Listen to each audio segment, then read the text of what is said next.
What's up, Jeez Louise? And Sanjay, what's up? How long time no see? Been a while. I am doing pretty good. I would say overall pretty good. How are you doing?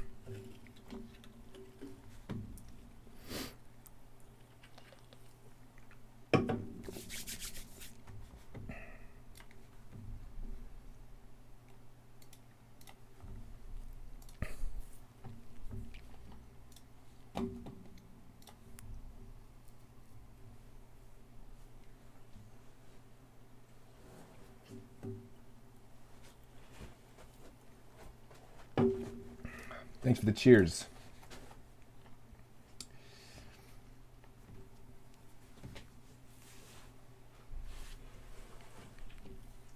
What math are you taking?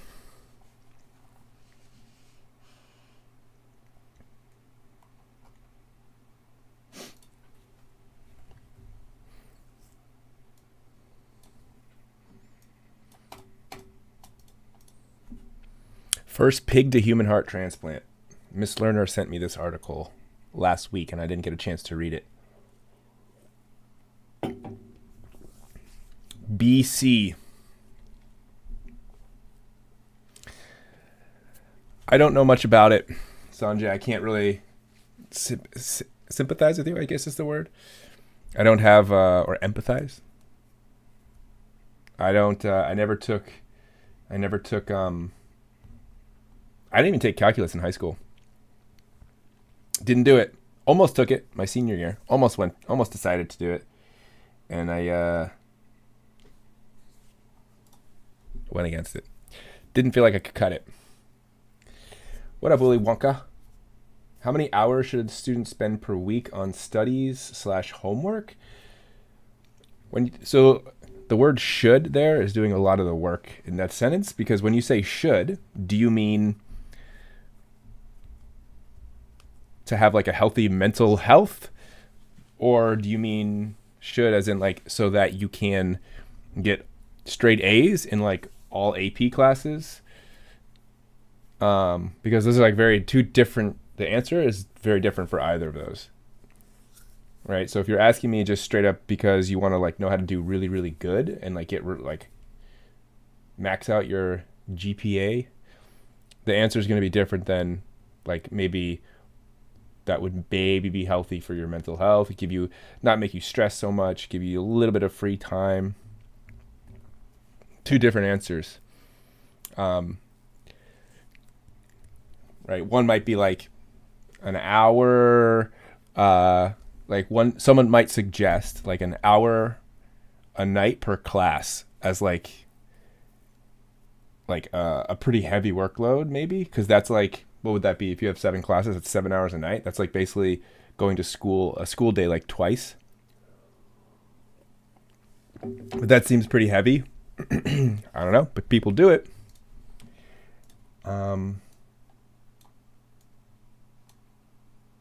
Whereas maybe a more reasonable would be like,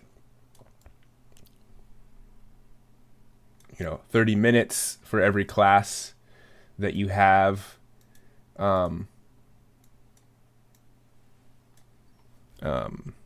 30 minutes for every class you had that day, right? As like a quick review. That might mean that like you only have to do like, what do you have? Maybe 3 classes on a block day. So maybe that gives you like an hour and a half to 3 hours, depending. What up, Ace? Doesn't good mental health maximize? What's up, Akash?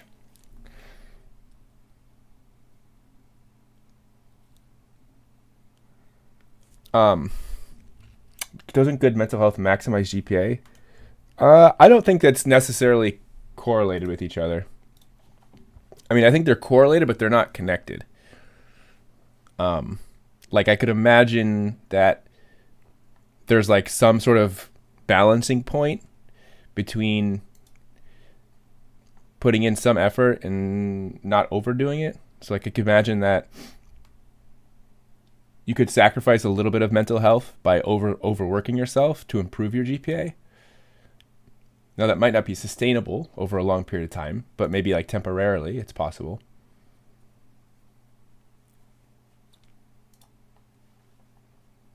Um, yes, we are doing. I believe we are doing the pig dissection this year. Sanjay. I believe so. Unless something dramatic happens and we are not able to do it, but it should be a go. But yeah, so this was an interesting article here. You heard about this, Akash? The first pig to human heart transplant. So this is kind of connected to our genetics unit, or not kind of. It's absolutely connected, because the pig heart that they used was genetically modified to be a little bit more transplantable, so that the human would not reject it. Cheers, Erebus.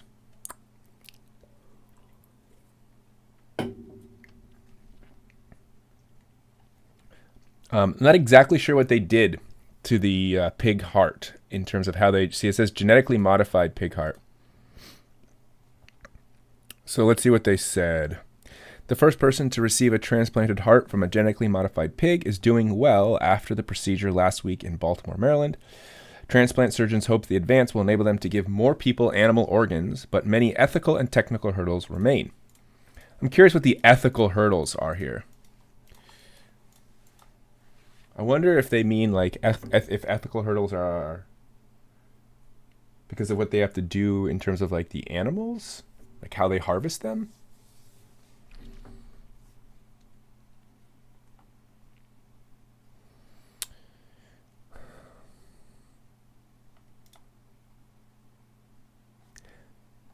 Huh. Pig to baboon. Interesting.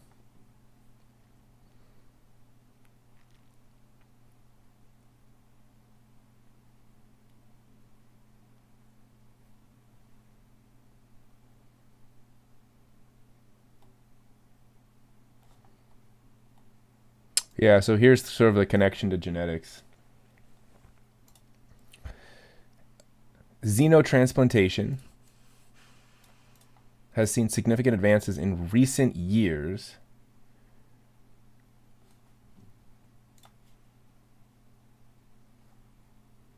You would assume that they would still need to use immunosuppressants for the foreseeable future, right? The person, like the actual recipient, oh, I'm sure they're on immunosuppressants. Almost any time you get a transplant, you're on immunosuppressants. And so I would imagine that with something like a pig heart, where the immune response might even be stronger, they probably have them on them. We'll see, though. I'm going to read it a little bit further down. I'm sure they'll give us more info. Old Kennedy student.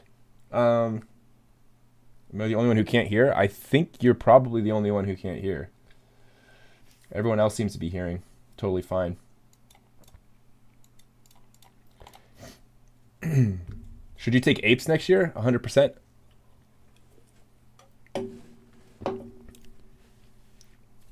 I would recommend it to almost anybody who's interested in a class that's a little bit less like an 8. It's still an AP class, so the content moves fast, but I would say it's a little less rigorous overall than some of the other like higher level science APs.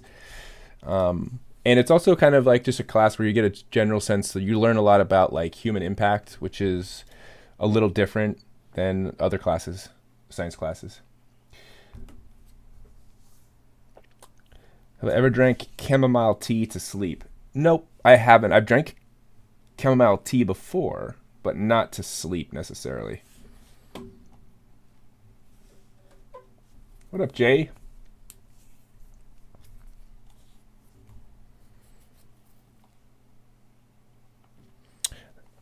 Okay, so what else I want to get down here. So they used in recent years with the advent of the CRISPR-Cas9 genome editing, which made it easier to create pig organs that are less likely to be attacked by human immune systems. So they used CRISPR.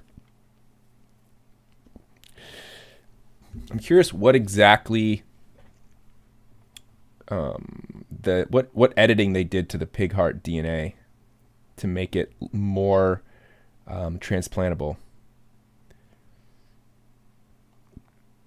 So the person that received this, I believe, so 57-year-old David Bennett gave the team a chance to jump straight to human transplant. Bennett had been on cardiac support for almost 2 months and couldn't receive a mechanical heart pump because of an irregular heartbeat. Neither could he receive a human transplant because he had a history of not complying with doctors' treatment instructions. So, yeah, basically this is a person that didn't demonstrate that they could follow directions. And so that if you don't demonstrate that you can follow directions, you go to the bottom of the transplant list. So he basically was facing certain death. So he was like, sure, I'll take the pig heart. Yeah, this is actually a really big thing with transplants. If doctors don't feel like you're going to do the things you need to do to make the transplant successful, like they don't trust you to follow their orders, they will not give it to you. They're like, why would we give it to you and there's somebody else who's going to follow the orders correctly?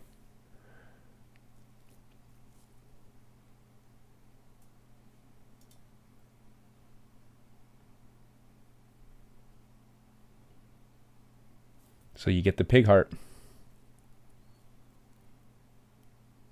If Bennett's procedure proves successful and more teams try similar surgery, regulators and ethicists will define what makes a person eligible for a pig organ, says Jeremy Chapman, a retired transplant surgeon at Sydney, Australia. Yeah, I mean, this is the direction that we could be going. I think this is like, I would imagine that with like gene editing, this is sort of like an intermediate step in terms of like transplants, where we can genetically modify animal organs, especially pig organs, because pigs seem to have similar organs to humans. But at some point, we'll get to the point where we can, culture and create stem cells and grow like actual human hearts and transplant them in. And that'll be like the next step.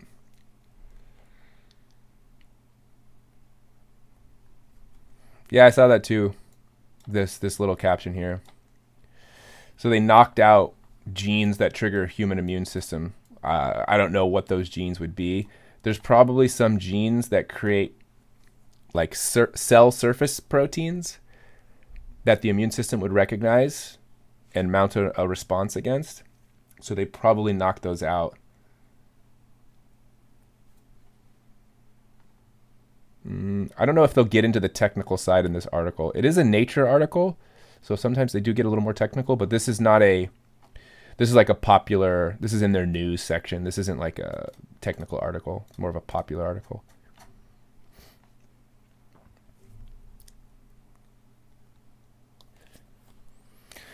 Oh, here we go. So this might be it. Ayares has been engineering pigs for 2 decades, testing how various genetic modifications limit rejection in humans and other primates. To make the pig heart used in transplant, the company knocked out 3 pig genes that trigger attacks from the human immune system and added 6 human genes that help the body accept the organ.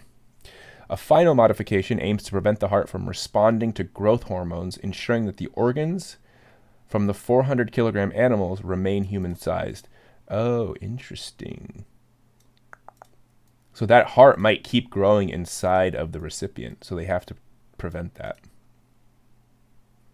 Although the combination seems to have worked, it's unclear how many of the modifications are necessary. There's a lot more science needed in assessing each genetic modification. How much did this cost? Each transplant into a baboon costs $500,000. Man.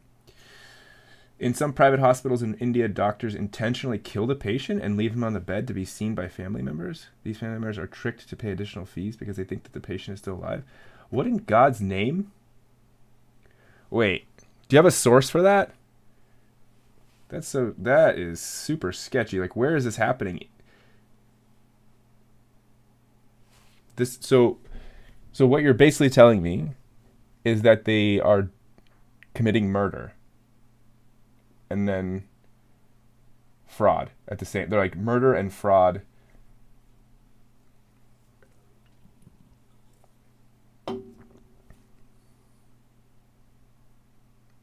That can't be that common though, because why would it? I feel like that's something that may have happened like once at like one hospital somewhere. It can't be like a common thing in India.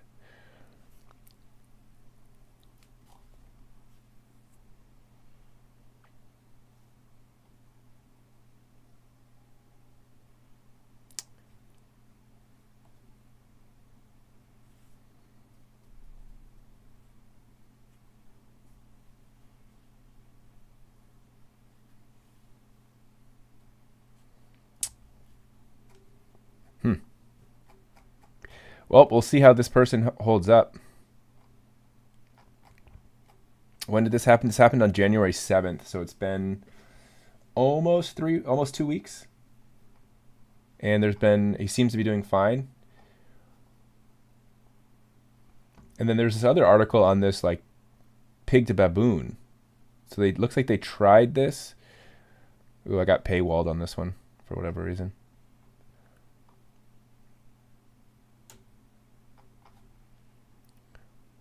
And then there was this article I was looking at from The Guardian. Chemical pollution has passed safe limit for humanity. Like, that seems like a very broad statement. Study calls for cap on the production and release as pollution threatens global ecosystems upon which life depends. The cocktail of chemical pollution that pervades the planet now threatens the stability of global ecosystems upon which humanity depends, scientists have said. Plastics are of particularly high concern, they said, along with 350,000 synthetic chemicals, including pesticides, industrial compounds, and antibiotics. Plastic pollution is now found from the summit of Everest to the deepest oceans, and some chemicals like PCBs are long-lasting and widespread.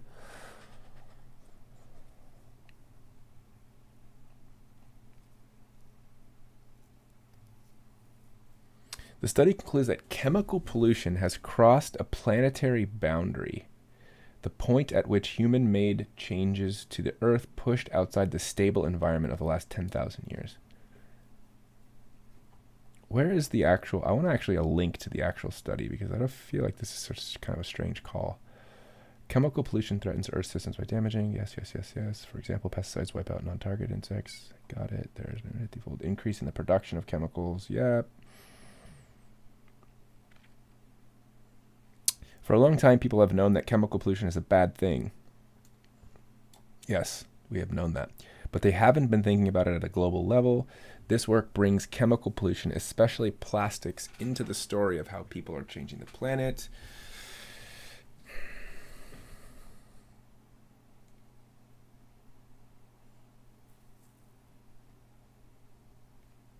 The researchers said strong regulation was needed in the future, a fixed cap on chemical production and release, in the same way carbon targets to end greenhouse gas emission. Their study was published. Here's their study, the Journal of Environmental Science and Technology. Might get paywalled on this one too. Outside the safe operating space of the planetary boundary for novel entities. One thing that scientists do really good is naming their papers in like overly complicated and like intelligent sounding ways, right? So the popular article's title is Chemical Pollution Has Passed Safe Limit for Humanity. And the actual name of the paper is Outside the Safe Operating Space for Planetary Boundary of Novel Entities.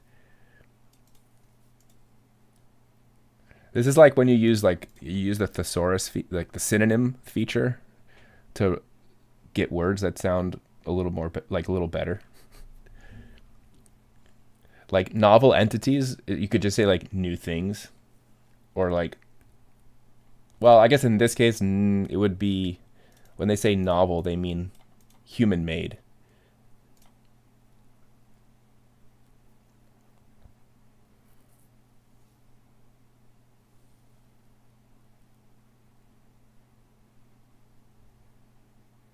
It's getting a lot of... It's been picked up 49 times in the news, 5 blogs, been tweeted 566 times, once on Facebook, 4 Wikipedia mentions, 2 Reddit mentions.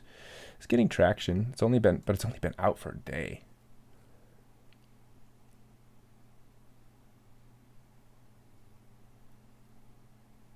I kind of know what you're talking about, Jay. Yeah, like data, like using you can manipulate data or present data in ways to kind of like back up or like support your claim and kind of like not represent it accurately. Is that what you mean?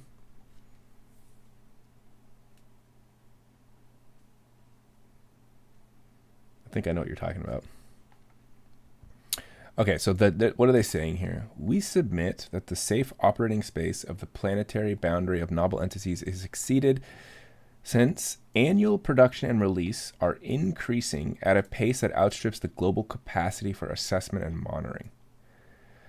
It outstrips the global capacity for assessment and monitoring.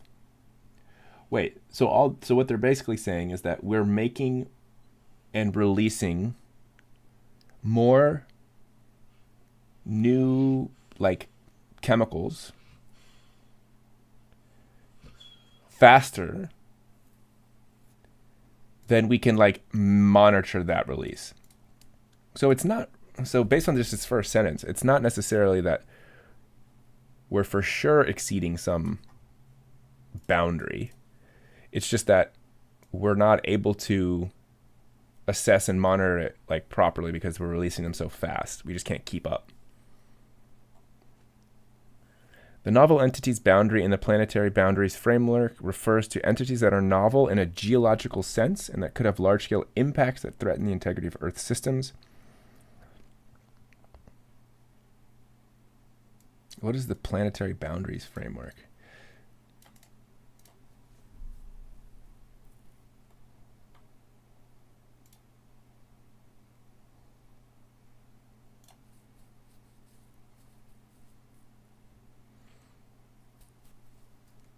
The planetary boundaries concept presents a set of 9 planetary boundaries within which humanity can continue to develop and thrive.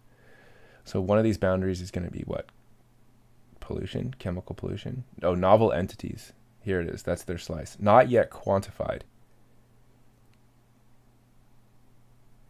This is an interesting graph, actually.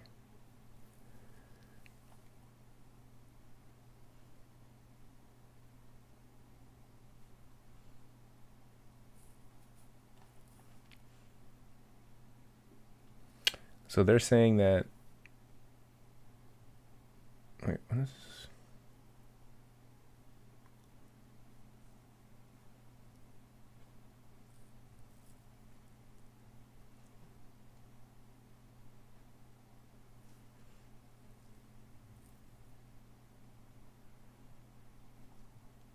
Interesting. Okay. I've never seen this graph before.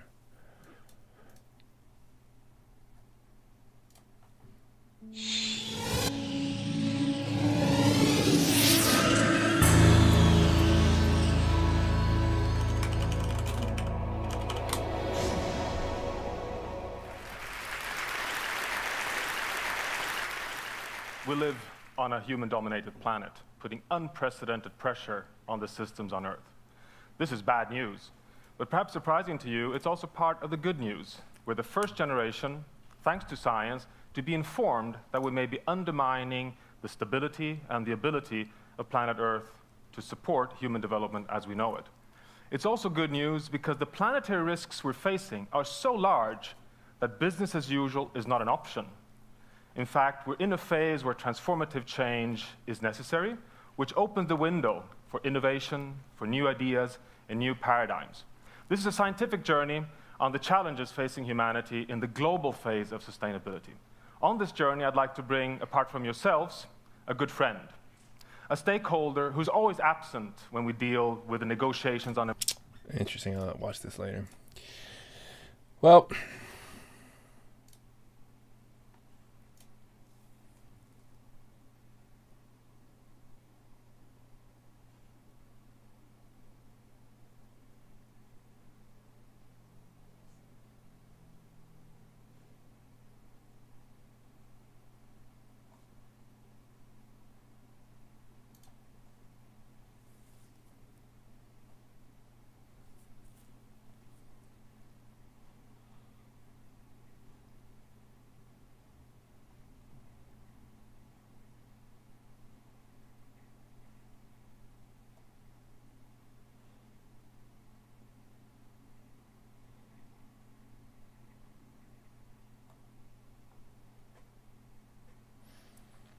Yeah, so this is a very like complicated assessment that they did here.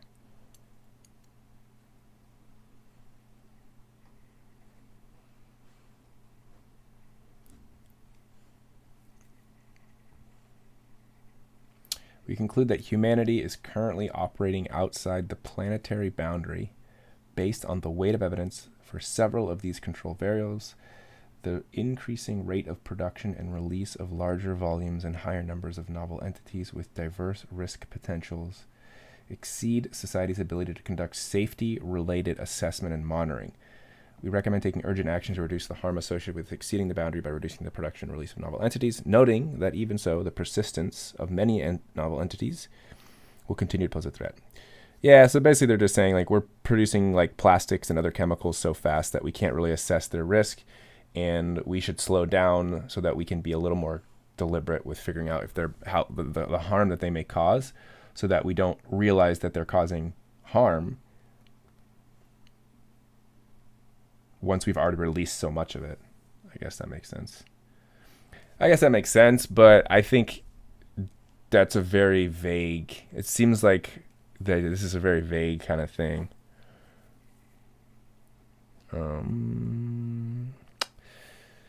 The scientific rationale behind the planetary boundary concept is that Earth's climate stability and ecosystem resilience seen throughout the last 10,000 years are the result of a dynamic biophysical interactions that can now be radically altered by human activity.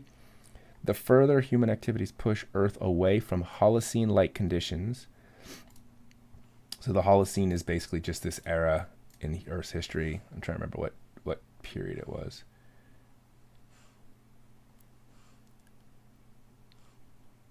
The last 10,000 years. Okay, 10,000 years. Wait, did they say that in the article? Oh yeah, there it is, 10,000 years. The further human activities push Earth away from Holocene-like conditions, the higher the risks of large-scale and irreversible change, because thresholds in Earth's system processes are intrinsic features of the Earth system. The planetary boundaries framework identifies control variables such as carbon dioxide concentration, nitrogen fixation rate, seawater aragonite saturation. Never heard of this before. Seawater aragonite. Commonly used to track, ocean acidification because it's a measure of carbonate ion concentration. When aragonite saturation state falls below 3, these organisms become stressed. Okay, so basically it's a measure of ocean acidification. Got it.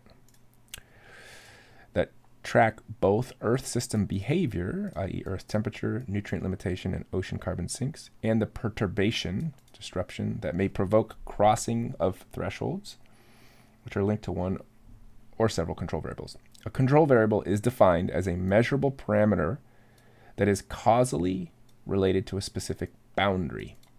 The positions of the planetary boundaries are set at the lower end of the scientific zone of uncertainty of safe Holocene conditions. Okay. Okay, got it. So that would be like saying, if we look at like carbon dioxide concentrations over time. Let's find like a long-term graph here. Like we're talking thousands of years. Here we go. Okay, so if you have a graph like this, they would say that if we look at, we could say that one of these control variables would be CO2 concentration, and the planetary boundary is the lower end of the certainty zone for Holocene-like conditions. So the idea would be like with carbon dioxide, what is the minimum, what is like the safe level of CO2 that we should keep it at? So we would probably say something like, using the blue line here, we would say maybe keep it under 300 parts per million. That seems to be like a reasonable spot. However, we're like over 400 parts per million. So what you would say is that we're past the planetary safe zone. We're past that boundary. So you would say we're probably in a high risk zone for CO2 concentration. And if we look back at this graph, where does it say CO2 concentration? I guess maybe that'd be under climate change. So they're saying that climate change is in a zone of uncertainty, increasing risk because our concentration is going up.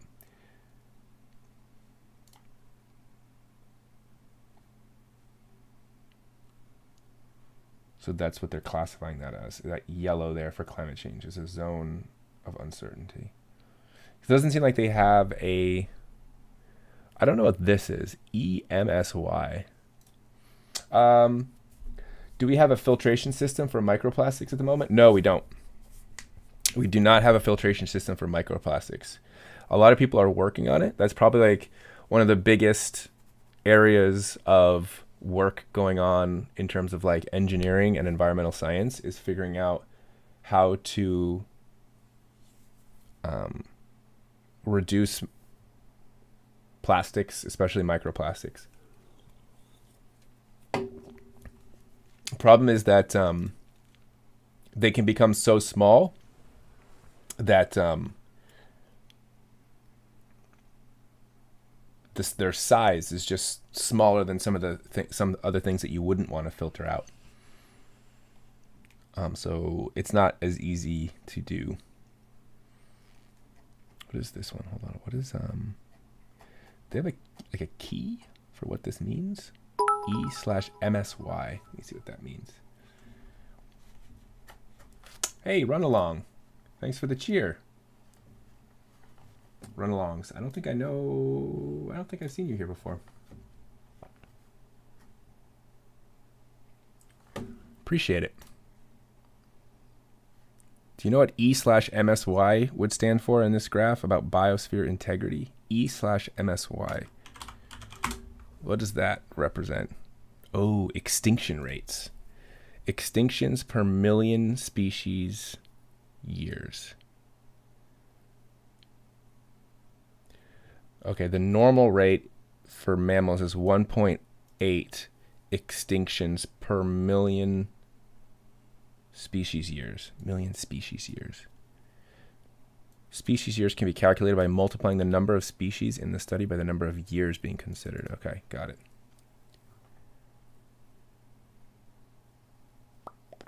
Do I know anything about the various palm tree species? No. What do you mean, like the differences between palm trees?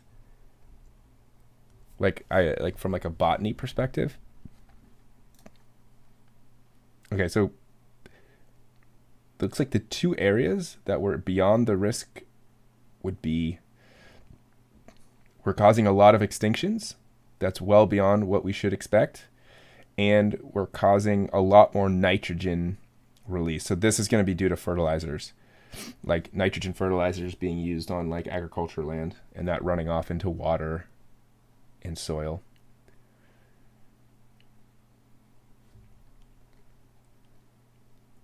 Your favorite is the Canary Island date palm.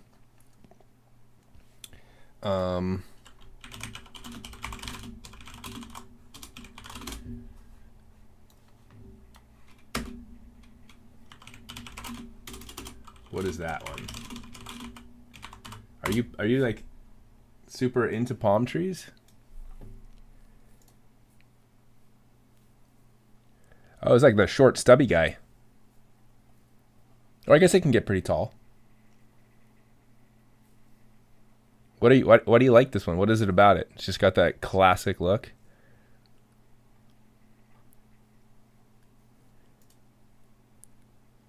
This is a thick boy. This is a thick one. When I think of palm trees, I think of the what's like the classic really really tall palm tree? Do you know the name of that one? The one that is like super tall. And you always see it in like maybe like it's like kind of maybe known for like Hollywood or Southern California. Do you know the name of that one?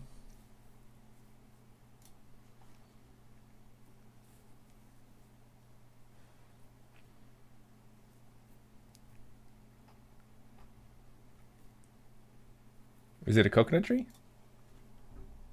I don't think so.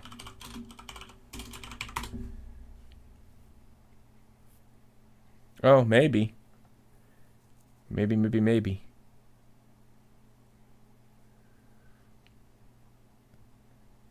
Yeah, it could be. Yeah, because these are pretty tall.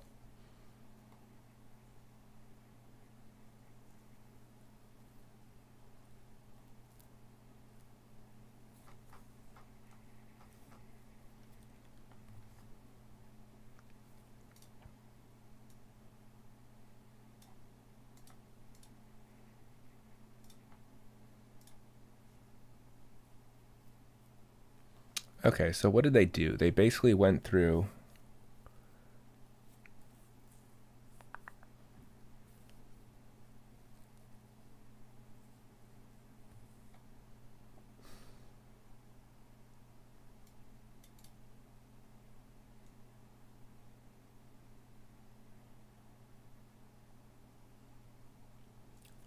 So they're trying to come up with control variables. So like things that we can like measure to help us be able to know if we're putting out too much novel chemicals into the environment. But how would you create like a measurement for something that doesn't exist before? Like it makes sense with CO2 because CO2 is in the atmosphere already, and then when humans add too much, we can kind of measure it against the baseline. But when you have novel chemicals like plastic that never existed before, what is your baseline? Like any addition is beyond the normal. So, but it's also probably not true to say that like even a little bit of plastic is like terrible, because I'm sure the environment can handle some. So this is a tricky one.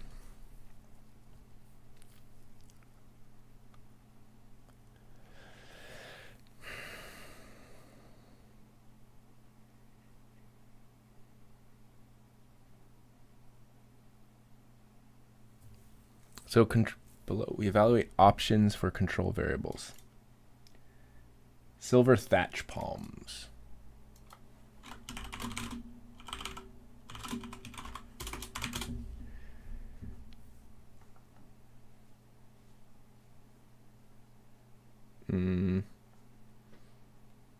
No, this isn't. I think I was thinking of a coconut one. These ones aren't looking like the one. This is not what I was thinking. These look different. I don't think I've ever actually seen these ones before.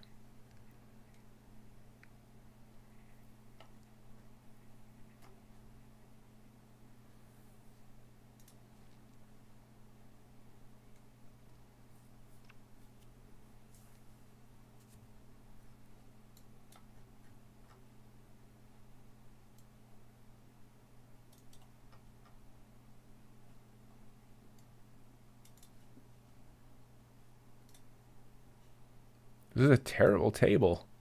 I have to scroll in this table.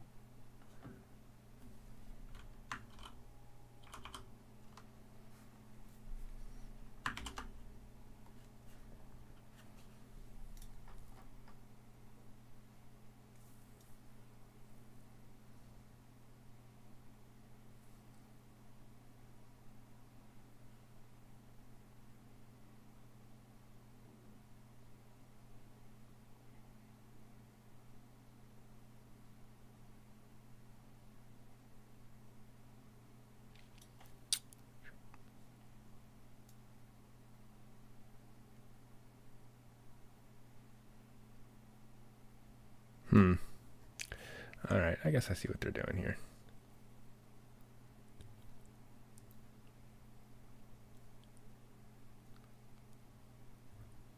So they're not, okay, I see what they're doing. Okay, that makes sense. They're not setting a baseline. They're just going to say, like, if we're producing them faster than we can, like, assess their safety, that's the problem.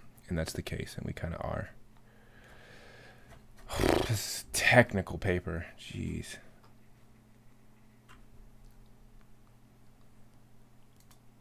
Anyway, I think it goes without saying that we should probably cut back on releasing chemical pollution, regardless.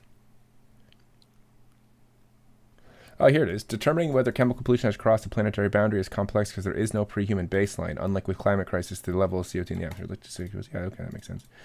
So the researchers use a combination of measurements to assess the situation. These included rates of production, which is rising rapidly, and their release into the environment, which is happening much faster than the ability of authorities to track. The well-known negative effects from the extraction of the fossil fuels to produce them to their leaking to the environment were also part of the assessment. So they just kind of rounded up a bunch of metrics to try and lump together and create something. And that's what they did. And so I guess it's interesting. I don't know. I can't really comment on it. Fan palms, maybe. Fan palms. These ones I have seen. All right, Jay, I will see you later. Have a good one.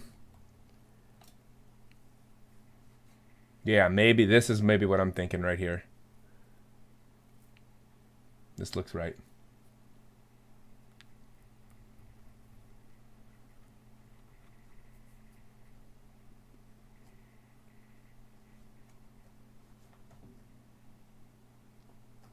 I guess palm trees can start out really small and then just get really tall.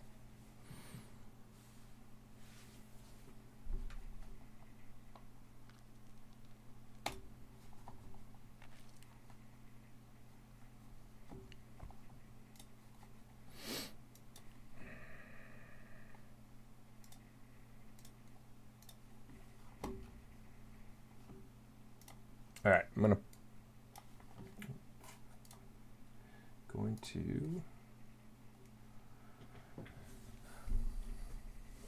and it's crazy this year bio is not interested in these office hours as they were last year. Last year I feel like before tests I would get like inundated with questions. This year, not a peep. Not a peep.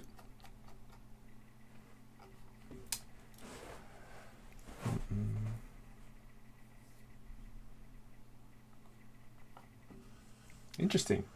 Dream a lot about palm trees. I wonder if that's like a sign.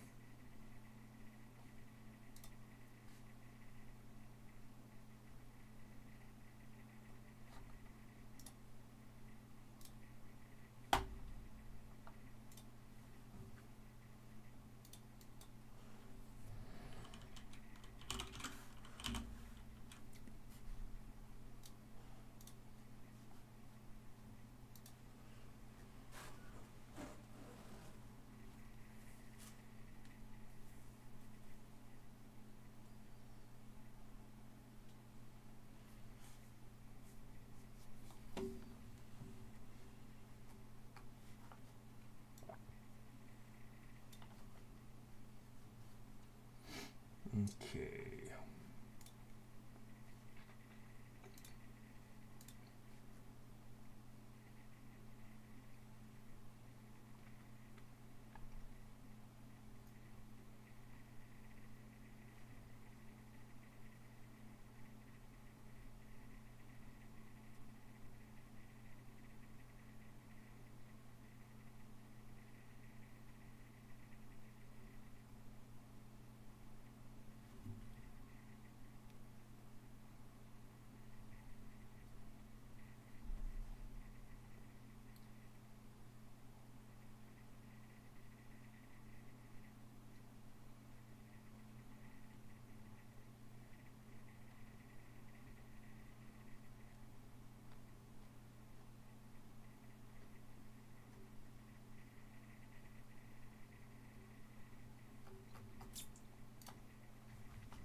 Does LA mostly suck? Nah.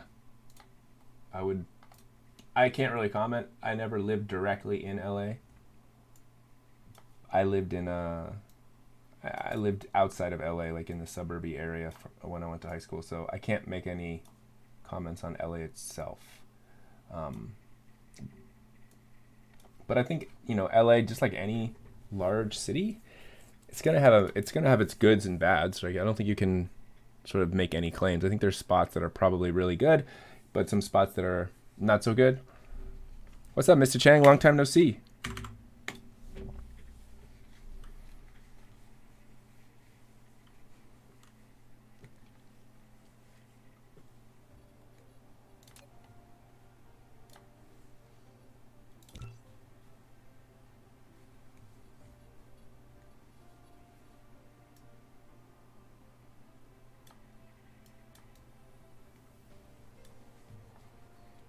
Nice, nice, nice.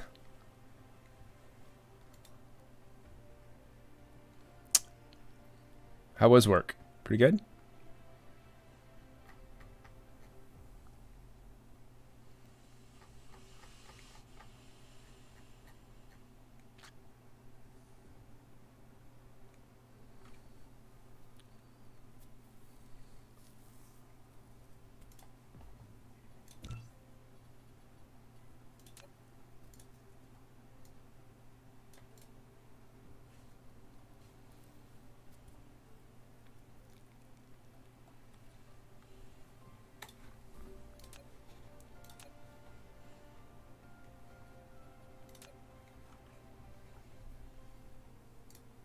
CCT footage.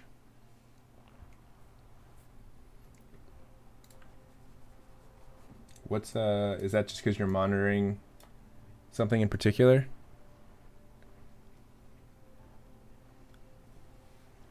Or just like the campus in general?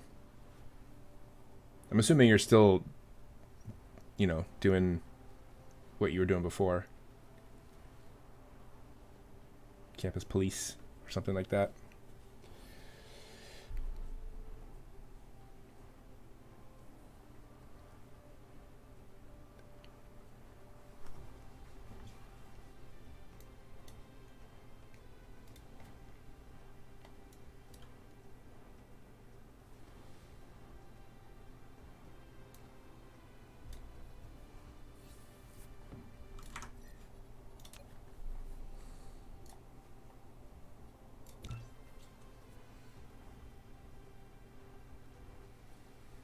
Oh, really? I thought you did you wait, when did you change from a campus security? I thought you were lots of thefts. Yikes. The life of a Facebook moderator is actually traumatic. And is that because they have to deal with a lot of explicit and like not safe for life posts that they have to like monitor and remove?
They get PTSD from it. Yeah, I wouldn't be surprised. I also heard that the same thing is true of any, not just Facebook, but any social media that has to monitor and screen for content that's not allowed, right? So you end up having to look through. So they have like an algorithm. As far as I understand how it works. Hey, Ashi, nice to see you. So you have to screen. I suppose, right?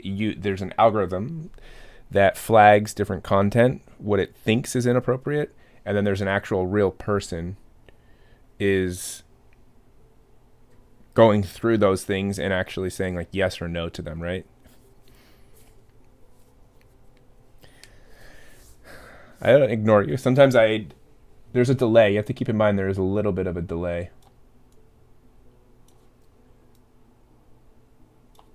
But I try my best.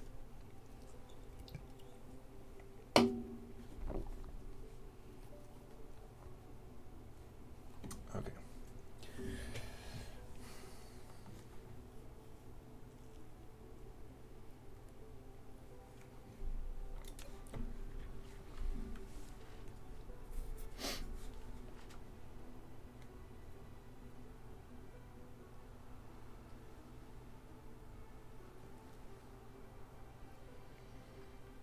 Well,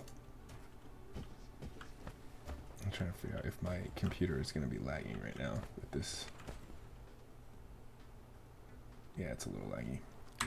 Let's bump this down to something more manageable.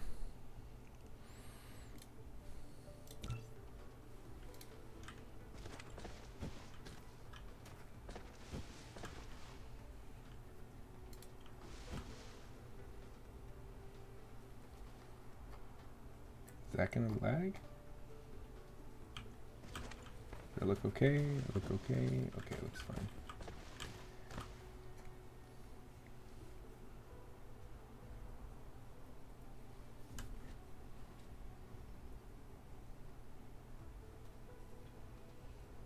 So your job is essentially like all things related to both external and internal thefts.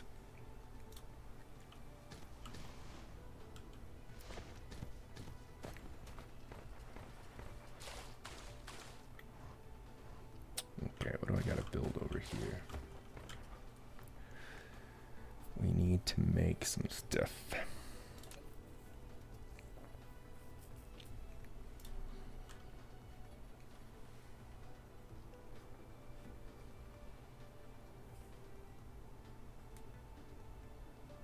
Wow. Yeah, loss prevention is like a big thing in retail. It's kind of a bummer. It really is. It's kind of unfortunate.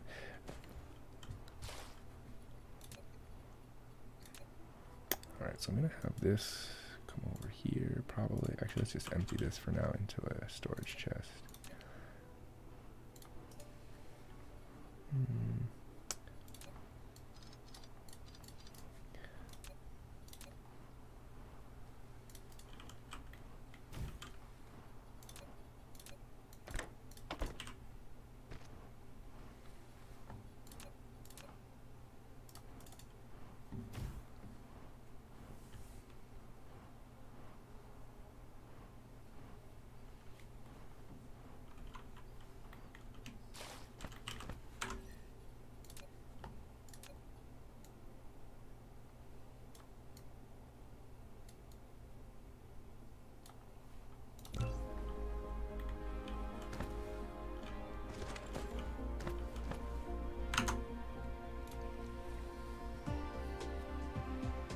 .360p, nice. Why would the cameras be such low res? I feel like getting like a 720p camera nowadays can't be that expensive, like security cameras.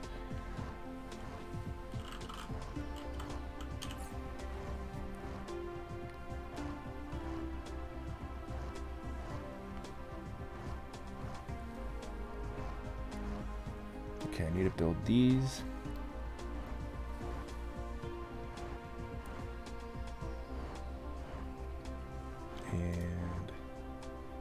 Planetary logistics. This hub of logistics knows what automatic transfer cargo between stations. Oh, own planet.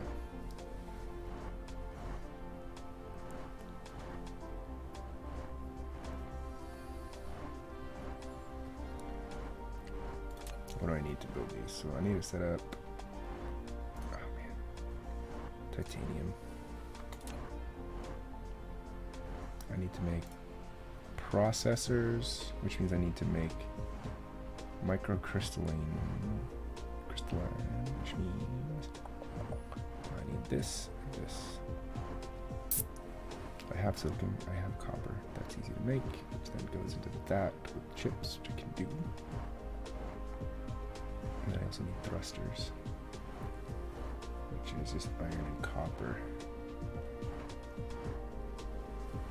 Or no, steel and copper. So those are going to be easy to work. Alright, I guess I'll let this real quick.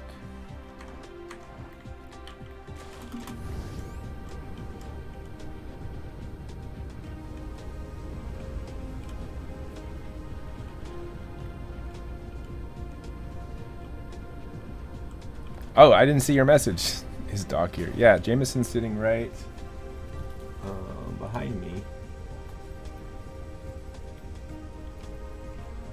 Let me see if I can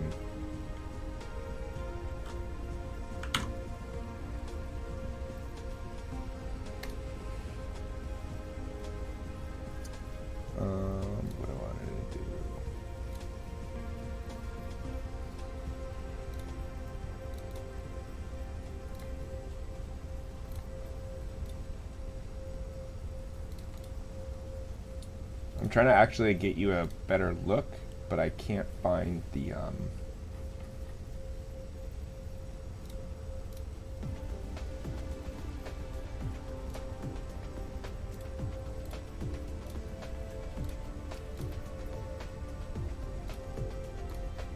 gonna have to sort of try and add a different one. Give me 1 second.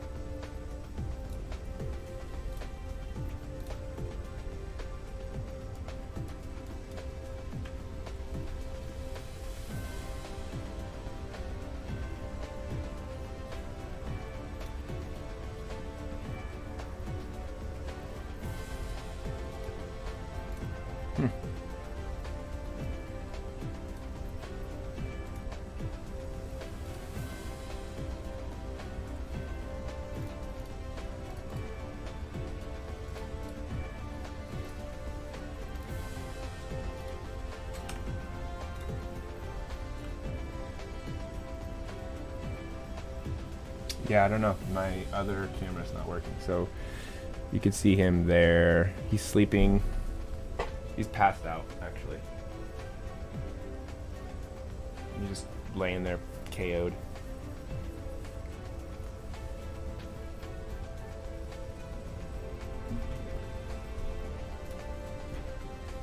I wish my other camera was working, but for some reason it's not.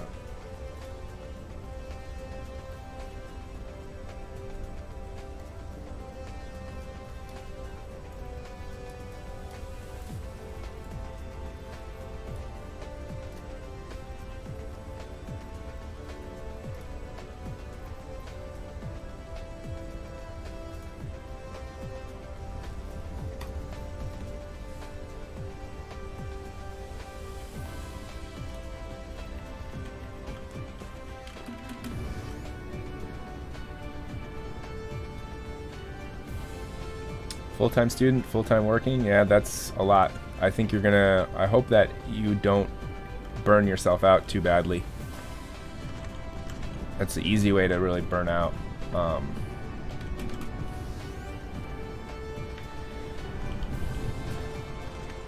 But I understand.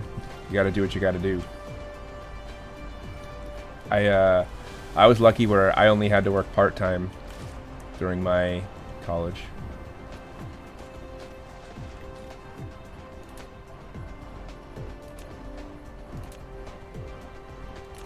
Need more of this stuff.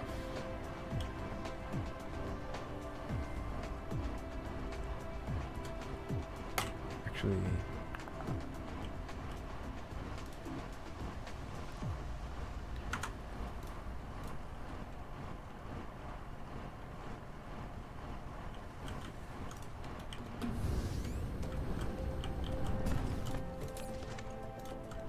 man, what a limit.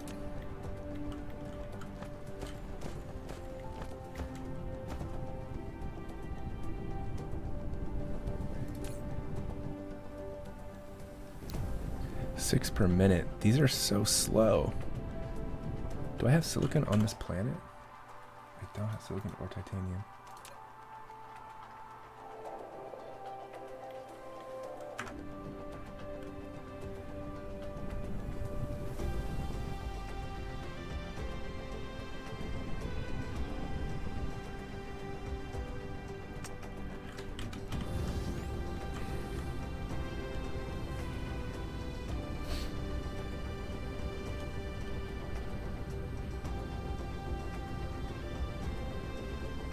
Stone veins. I should just max out my.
How much does this do per minute?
I don't think so. ATW 10-minute version.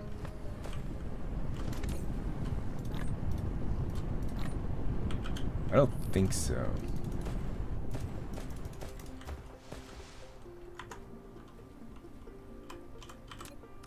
The Taylor Swift one? Is that what you're talking about?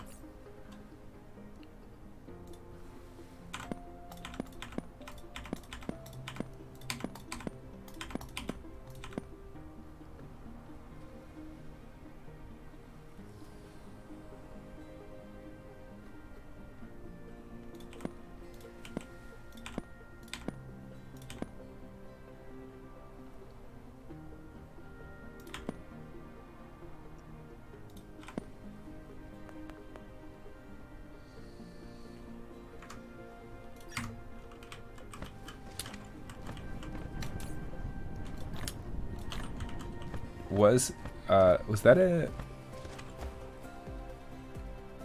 Was there a music video with that, or is that... Am I confusing that with a different one?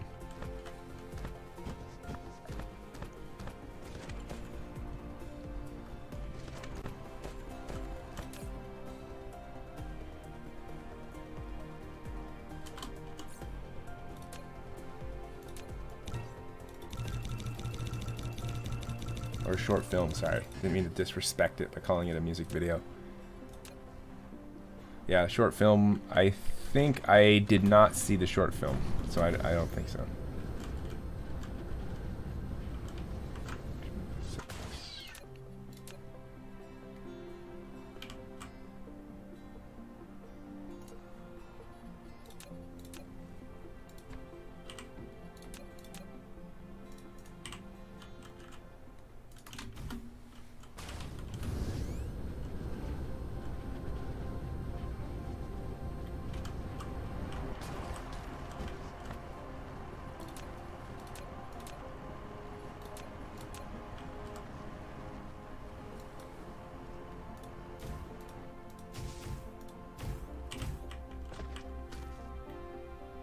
Been 2 months, I know. Probably means that I'll actually never get around to it. Which sometimes happens.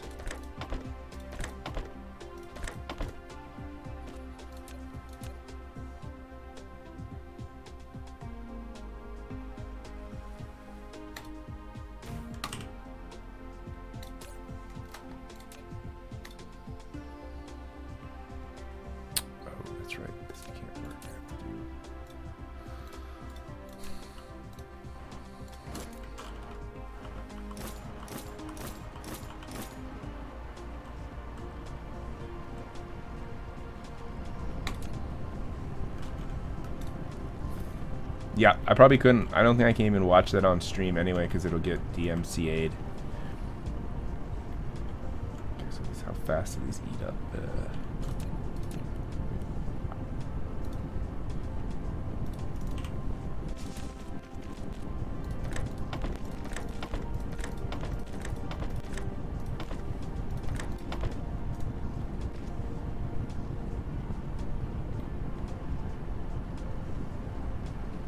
Wow, this can't even get past the third smelter. What a travesty.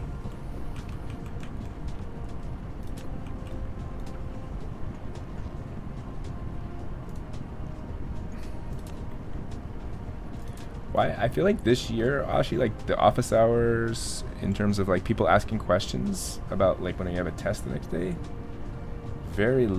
like no one comes on compared to last year. Now, admittedly, I had 2 periods of bio last year compared to this year, but still, maybe it's just because remote learning last year, so everyone was already online, so it was like a little bit more straightforward. But no, I don't think it's a procrastination. I think this year is just, I must have something to do with, but even in years past, like this year is definitely like the lightest year I've seen in terms of people like really caring about coming to the office hour streams. So could just be one of those years, like maybe people are coming off of remote learning and they're like, I'd rather just not go back online and deal. But I don't know, I feel like all of our lives are online anyway. That doesn't feel right to me. People were lonely last year, that makes sense.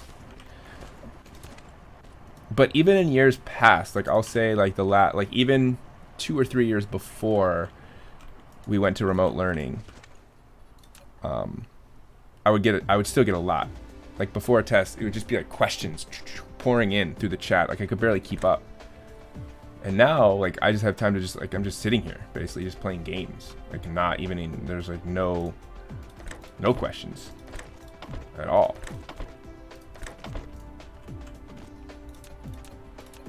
I don't know. I mean, it is what it is. People don't need it. I mean, people are doing fine in bio, like on average. I mean, so I would say maybe the need isn't there, which is, I guess, fine.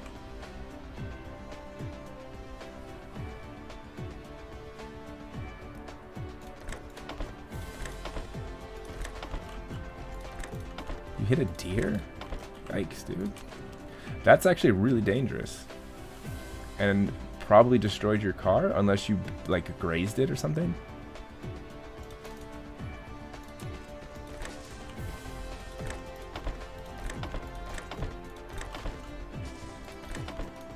Or it was like a baby deer. Which is kind of sad in its own way.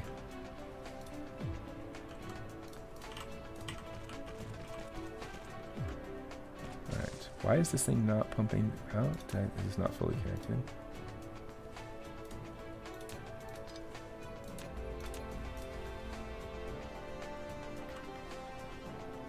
Fort occupied.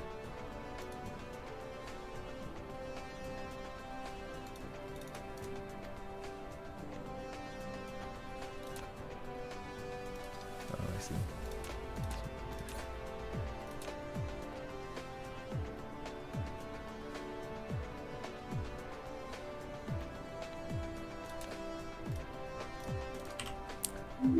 Well, I'm glad that you're doing okay. Because I've seen, luckily I don't know anyone that's ever hit a deer badly enough where it's caused like massive, injuries or anything like that, but I have heard of it being like really bad for certain people if they hit it if you hit it hard enough and at the right angle. Thanks for the follow, Electron Wins. Appreciate ya. Alright, gonna connect all of these and then just do, I guess we'll keep going. Silicon.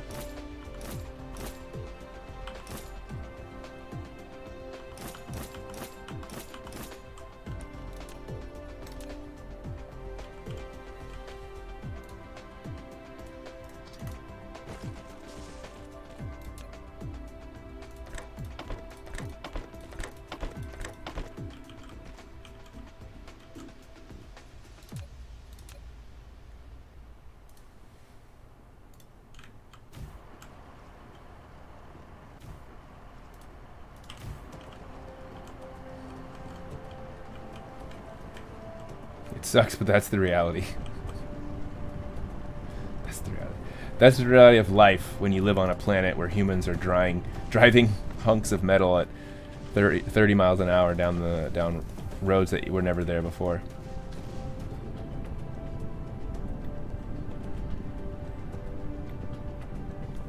Okay, so I think this is probably, I have 6 on there, 4 on here. I think 4 is what it can be supported by one of these minors.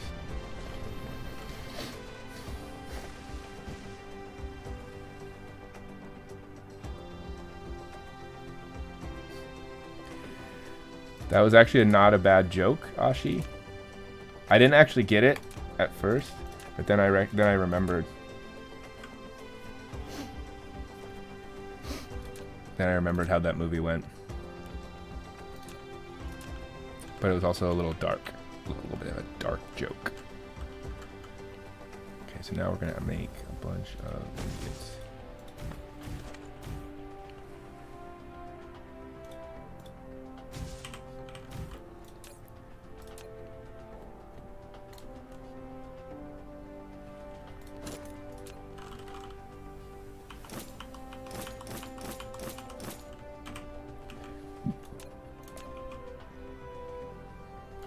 Why would I pretend like I watched Bambi?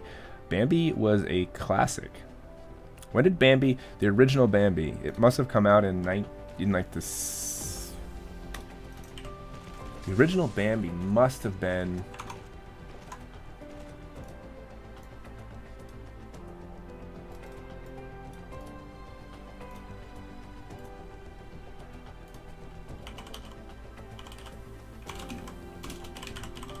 '70s? 50s? 1942. Look at that.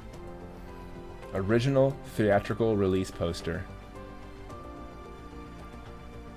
Oh, it was originally a book.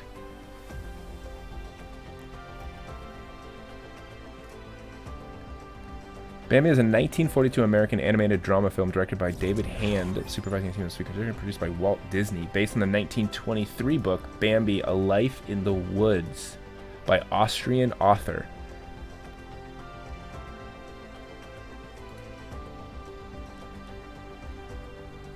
That's what the original book looked like. 1923. Wow.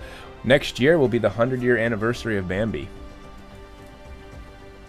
The novel traces the life of Bambi, a male roe deer, from his birth through childhood, the loss of his mother, the finding of a mate, the lessons he learns from his father, and the experience he gains about the dangers posed by human hunters in the forest.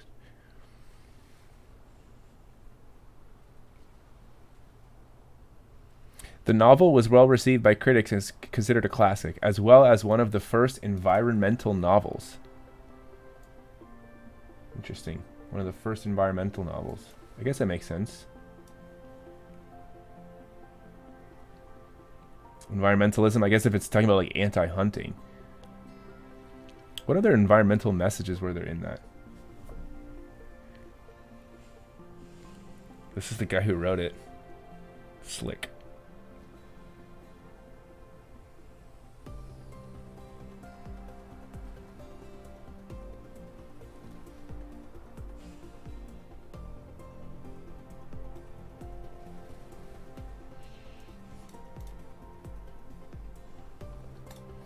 Do I like alternative rock? I suppose. Are you asking me?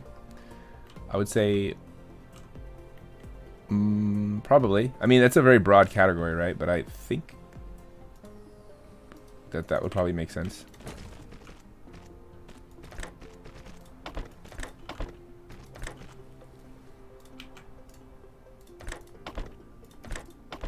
Does indie rock fall under alternative rock? Because I do like myself some indie rock.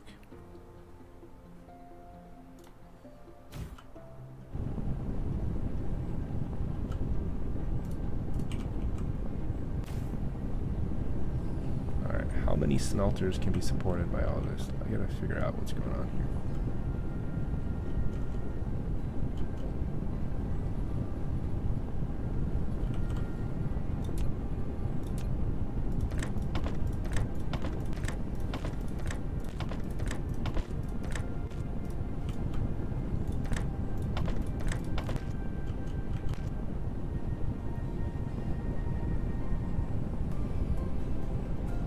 Right now, at this rate,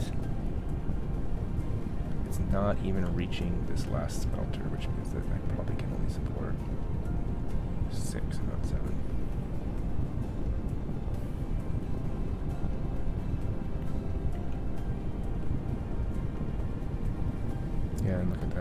This isn't even... Every once in a while it reaches this last smelter, but I think that's pretty much it. And over here...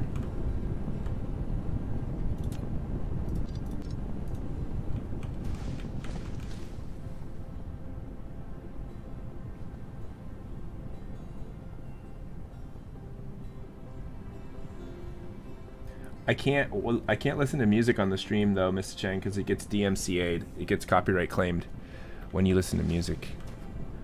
But I will stash that link and I'll give it a listen when I'm done streaming. Every once in a while it gets to a 5th, but then the 4th isn't in operation. It seems like one miner is really only able to support 4 smelters here before it goes kind of dead over here. Okay, let's just get rid of it then. 4 smelters, and then this one is going to be absolutely dead.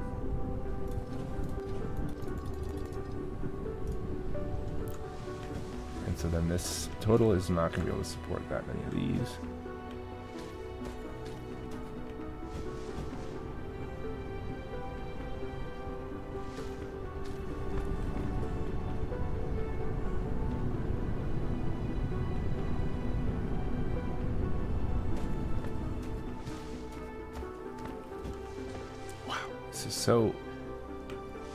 Such an inefficient way to make silicon. But I don't know how to make it any other way because I don't have silicon on this planet. I don't have a way of doing interplanetary logistics unless I just go to a planet and like fly back and forth myself with a bunch of silicon. It doesn't seem right.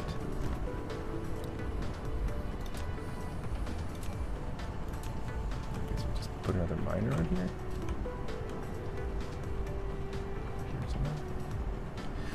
On a real note, can I ask an important question? Yeah, you can always ask questions. You know that that's fine.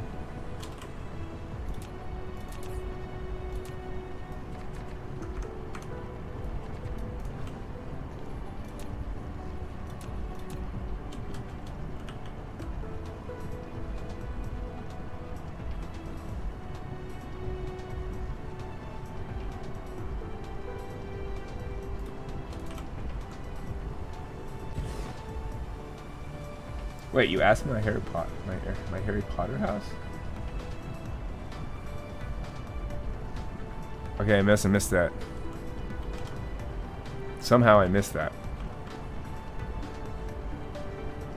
And how would I even know my Harry Potter house unless... I mean, do you think that I just took one of those quizzes?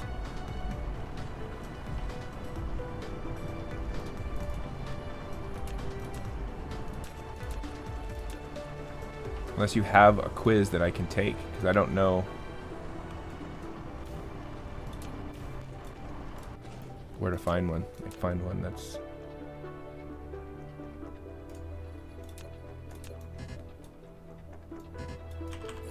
Dude, I run out of this stuff so quick. Foundation.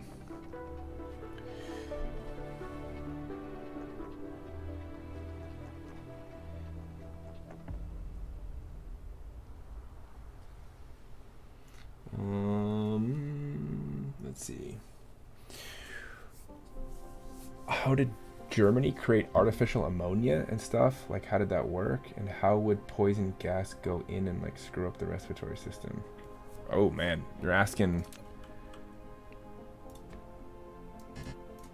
questions that I don't know if I know the answer to. Let me think. I'm trying to think if there is a connection between the discovery of nitrogen fixation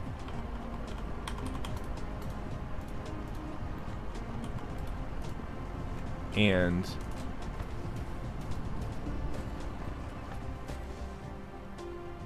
the gas that they used in... I believe there's a... Okay, so the reason why I'm bringing this up is because I don't know anything about how the gas they used in Germany, but I know that ammonia is a nitrogen-containing chemical. And I know that nitrogen fixation was something that was discovered around the same time, or maybe even a little earlier.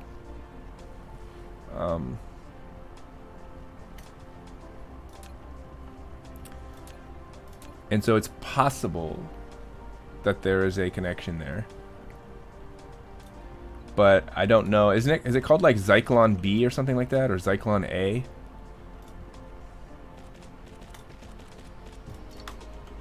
The name of the gas?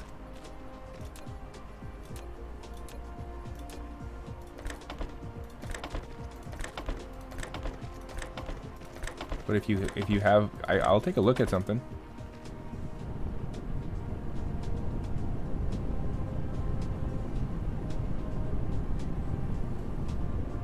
If you have like a little handout, because I do know that nitrogen fixation was a huge advantageous thing for agriculture, right? In terms of making nitrogen fertilizer for crops. But, you know, like every technological advancement, there's always like the good and the bad. The good and the bad. You gotta take them both. Actually, no, you shouldn't take them both. You can take the good without the bad. I think it's possible. Hey, Noki.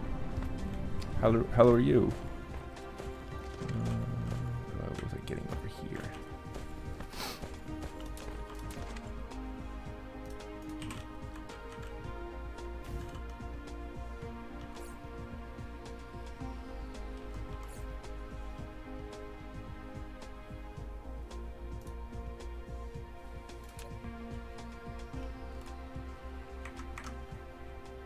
Oh, it's physical. Okay, never mind. I thought you had a copy, like an e-copy.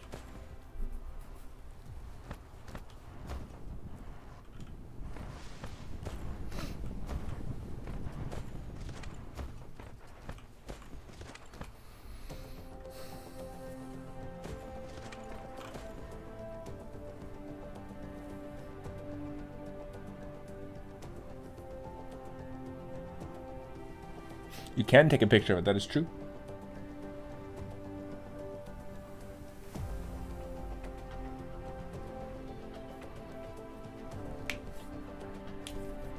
Your schedule goes from 9 a.m. to 8 p.m. Like solid? Like you have either class or work straight from 9 to 8? No breaks? Not even for a little snack? That's tough. 9 to 8. It's doesn't leave much room at the end of the day to relax, huh?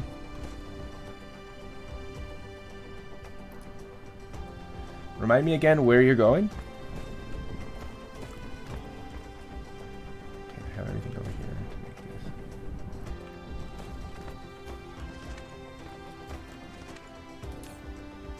to make this. Make me those.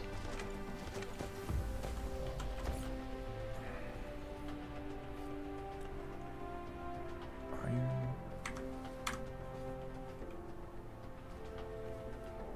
You get an hour break here and there, but yeah, film school. How are you liking it? Are you enjoying film school at all? Like, I know it's a lot of work. Probably, like, you got classes, you gotta do a lot of stuff.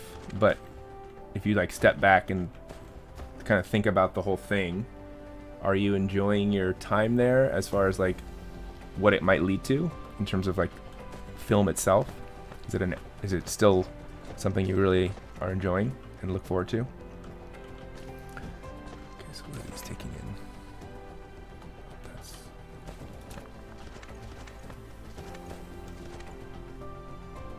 It's 1 year intensive, so it makes sense, but like weekend classes, oof. Weekend classes are, yeah, I don't know how you do weekend classes. It seems bad.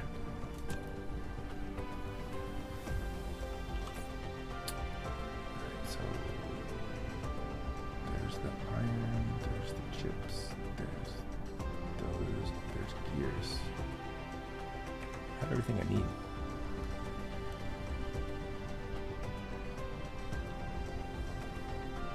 Have you is that, I'm assuming if it's a 1 year intensive film school, I'm assuming that your like culminating project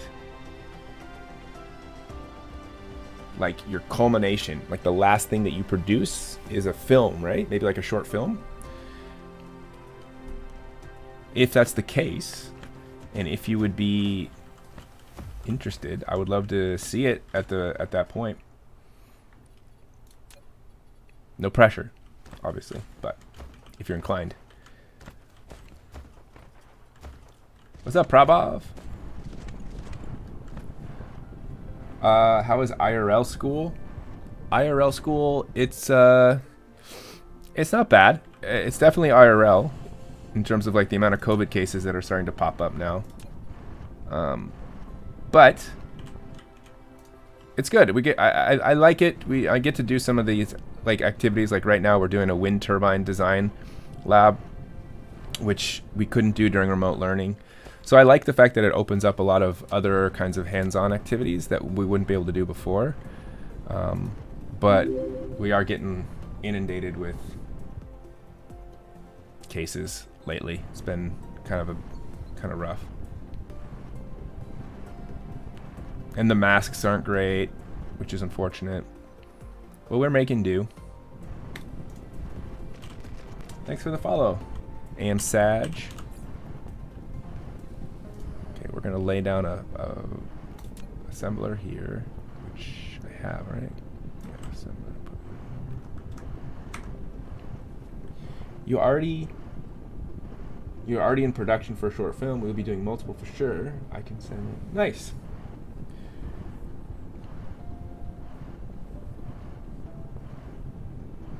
So, Prabhav, why is the Apes class not so good at Mission? Like, what is it about it that you're finding not good? I'm curious to see like a student's perspective on what they would consider like good or not good. Is it the content or is it the delivery? For all of the above. I'm gonna put circuits down this line. I'm gonna put this down this line. And then I'm going to take the, what else do we need? Okay, we need these magnets.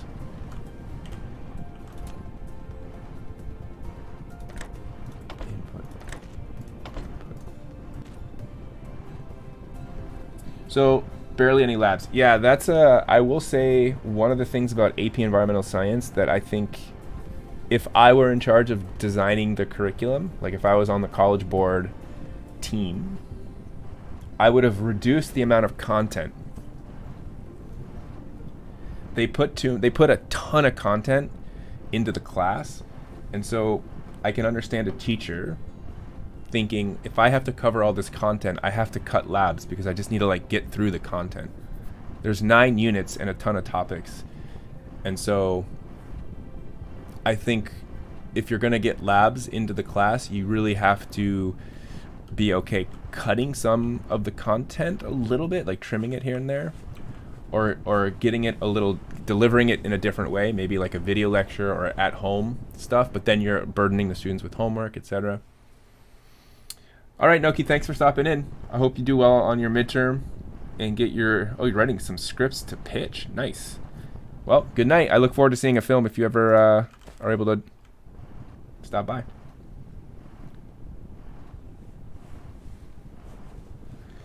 And the teacher only gives us reading. Only gives you reading. Only gives you reading. Like when you say only gives you reading, do you mean like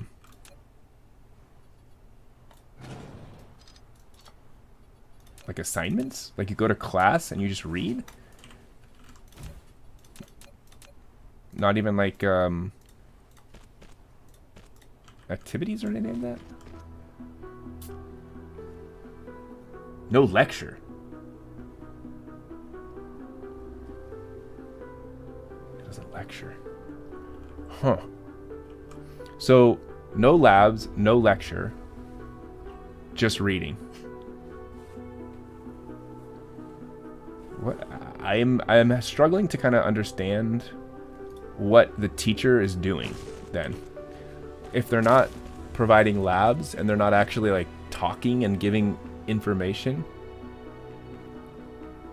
Are they just like providing you work to read? That seems pretty rough, I will say.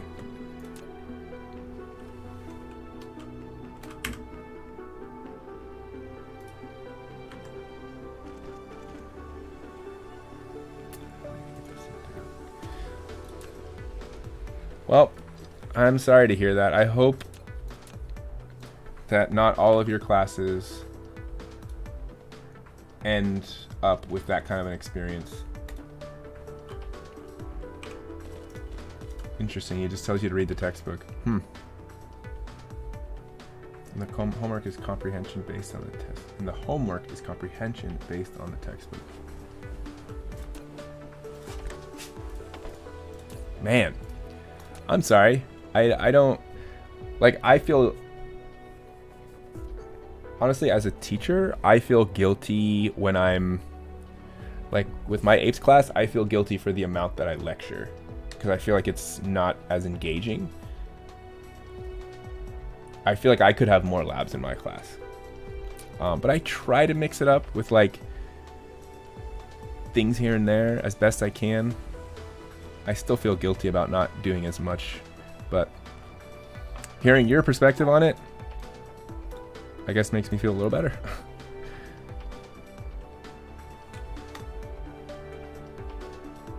Alright, I'm gonna get this gears over here, which is here.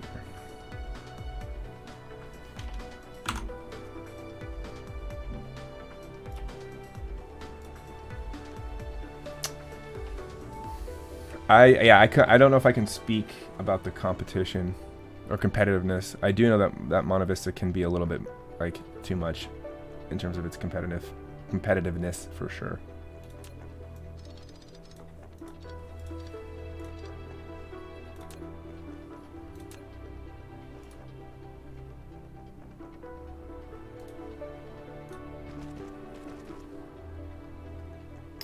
Man, now this is gonna have a hard time fitting this where I want to fit it.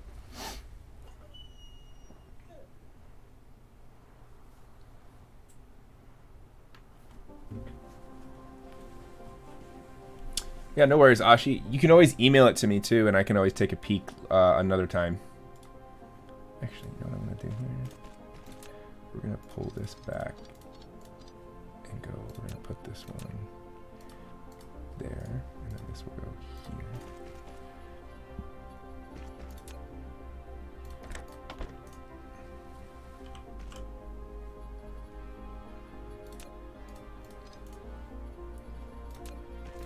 So probably, I guess, other than not enjoying your apes class, how has your general experience been at mission, like overall?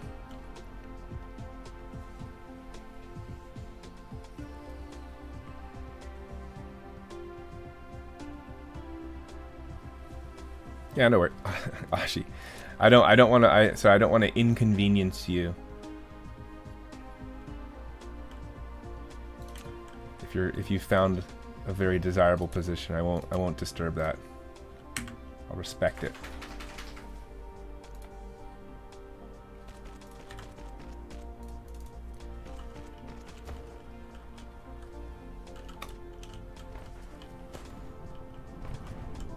Okay, cool.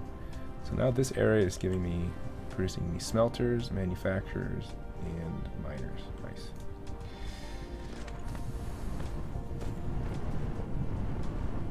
Wait, Mr. Chang, you said you only made $250 last week?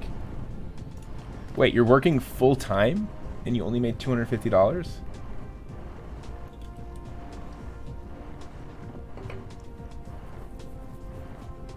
That can't be right.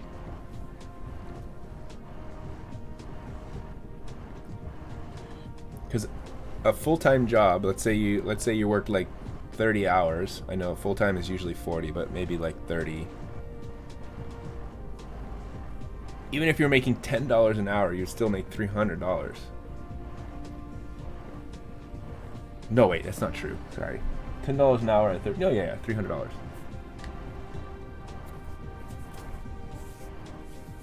I don't know what the minimum wage is in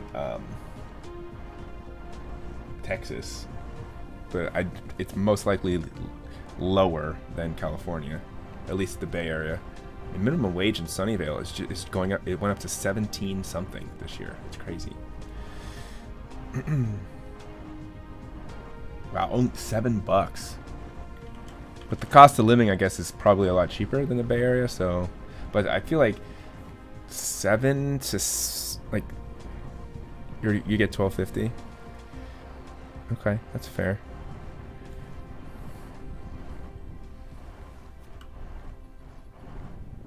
Yeah, minimum wage in Sunnyvale is 17 something.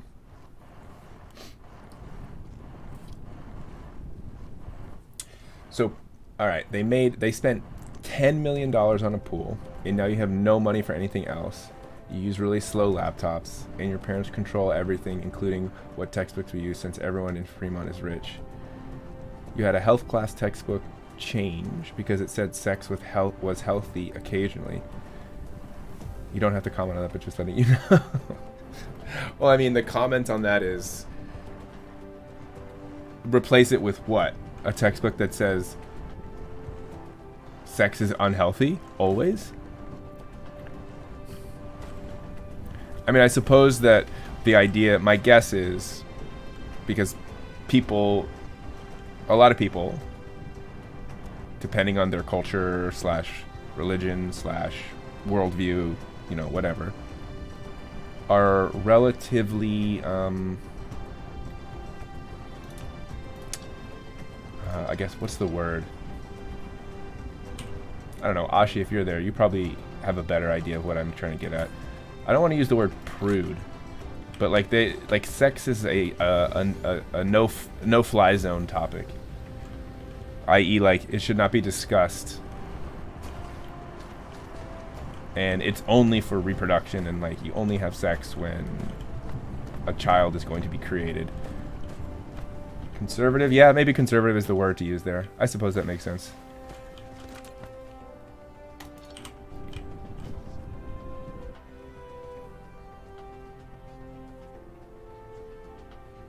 Your managers work around your school schedule most of the time, 4 to 5 days a week. Okay. Well, at least you have flexible managers or flexible work schedule, which is nice. I think a lot of workplaces, you don't get that flexibility, or they'll schedule you regardless of your outside of work life. So that's good that you should appreciate, I suppose. And they're paying you more than minimum wage, which is good. You know, so. You were talking about prostitution and literature, and that came up? Okay.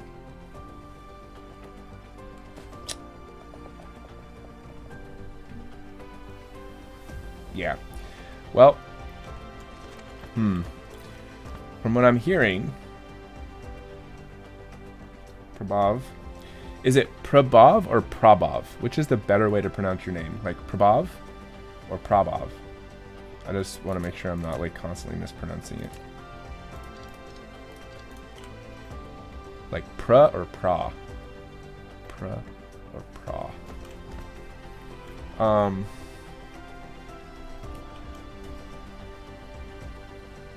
You sent it to me? Okay. What, why were you talking about prostitution in literature? Was there a certain book you're reading that had that as like a topic?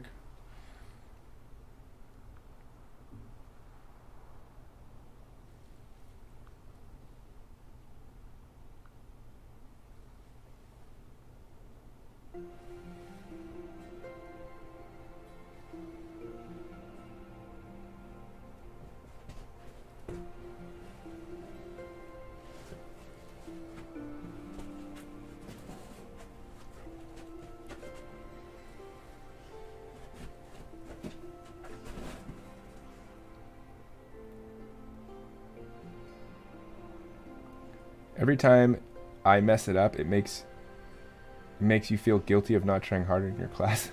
Wait, why would me mispronouncing your name make you feel guilty about not trying hard in my class? Wouldn't that like make you feel less guilty? Because you're like, this guy can't even pronounce my name, so why should I even care?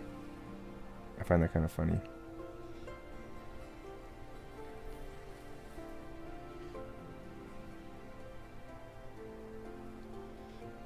because I messed it up. Oh, okay. Maybe there's a nostalgia to my like errors. So it's 1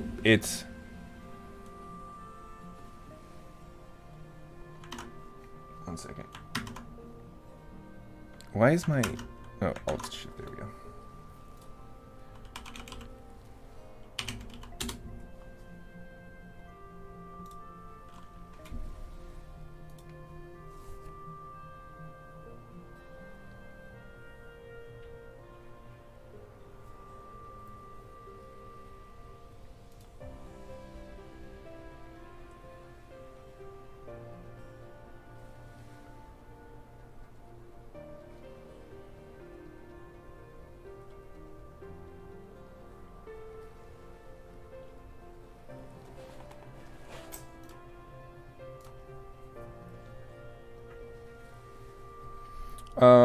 Why do you think you hop in my streams so often? I don't know.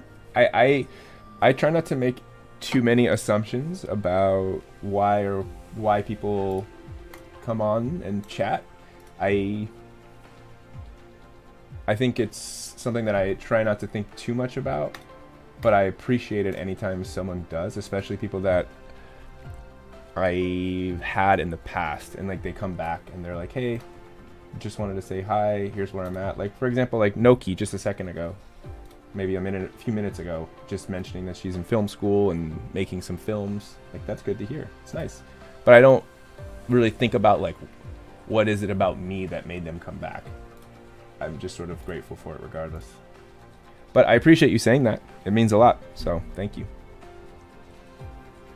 I hope you find, if you keep going, you'll find teachers that you'll like, and you'll find, you know, subjects that you enjoy.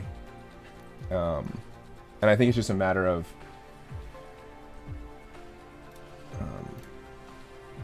not letting it sort of ruin your whole educational experience, I would hope. But no, I do appreciate you saying that, and I'm glad to hear it. Makes me feel useful as a person every once in a while, you know? So Ashi, you're saying, I got your email. I'm going to look at it in a second. The part of the book you were reading, the girl was a prostitute to support her dying brother. He ended up dying anyway. She's most definitely your favorite character, though I wish that was an essay prompt. Got it. Let's see.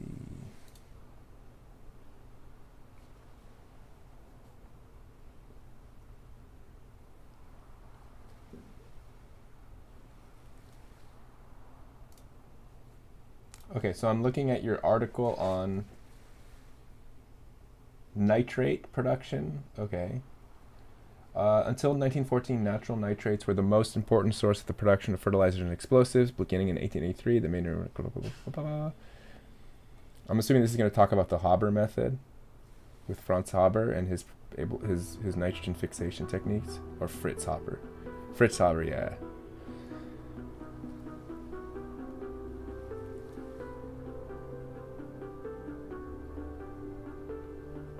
It has been said that, had it not been for the technical capacity to produce synthetic nitrogen, the shortage of munitions would have cost Germany the war by 1915. Ultimately, the development of the German chemical industry not only prolonged the war, but also transformed the world nitrogen market in the long run. Synthetic nitrates displaced Chilean saltpeter as the main source, thus paving the way for the end of the Latin American nitrate age.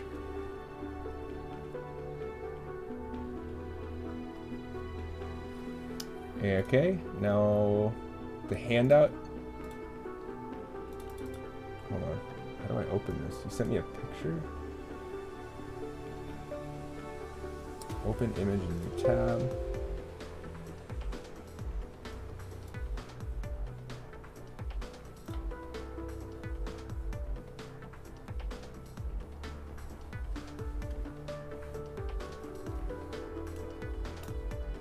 Okay. We gotta rotate this thing.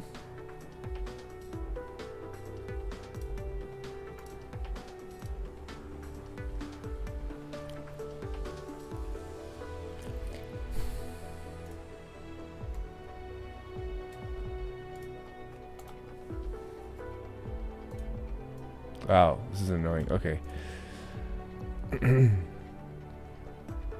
So are you looking for help on number 1 here? What process did Fritz Haber invent?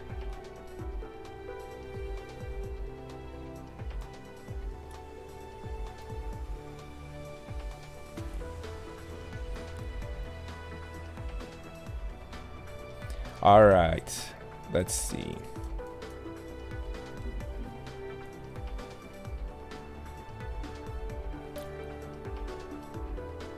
All right, wait, hold on. Let me make sure I get your name right before you leave. So you said the first way I said it was correct, but I can't remember what the first way I said it was.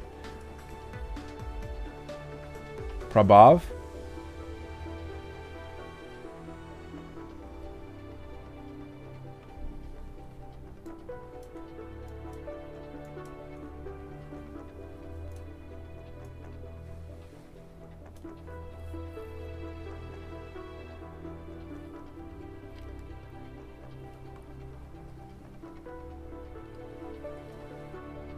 Wait, I don't know what you're asking, Ashi. Are you just asking for a follow-up on number 1?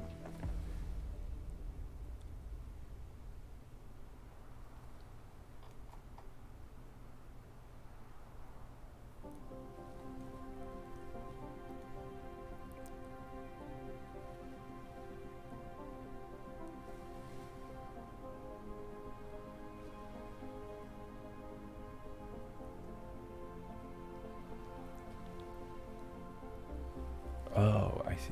Yeah, no, I didn't know.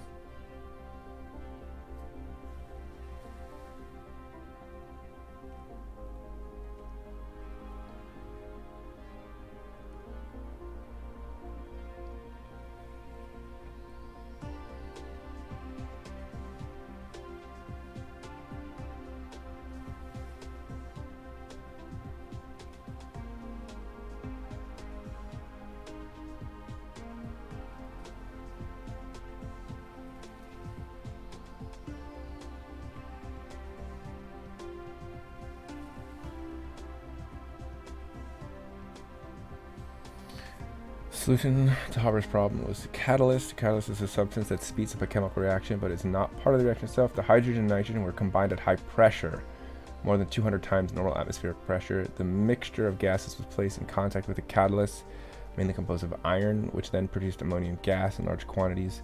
Nitrogen in the form of ammonia could then be combined with other chemicals to produce fertilizer and other materials.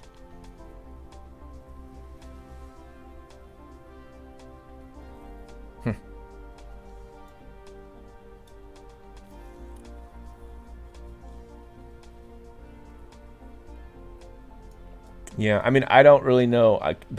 So I'm not really a chemist, obviously. So I don't know what the chemical reaction that Haber used here, and I also don't know how how the ammonia would have then been used to make poison gas, etc. Or how you would use yeah. All I know is that figured this out, and that was huge for a lot of industries, and not so good for people that were poisoned by the gas, unfortunately. You really need my help. You feel like you spend more time prioritizing on what subject I need to work on than actually doing work? That's not good. That's when you have multiple tests in the future, you can't really determine which subject is the most important for me to work on. So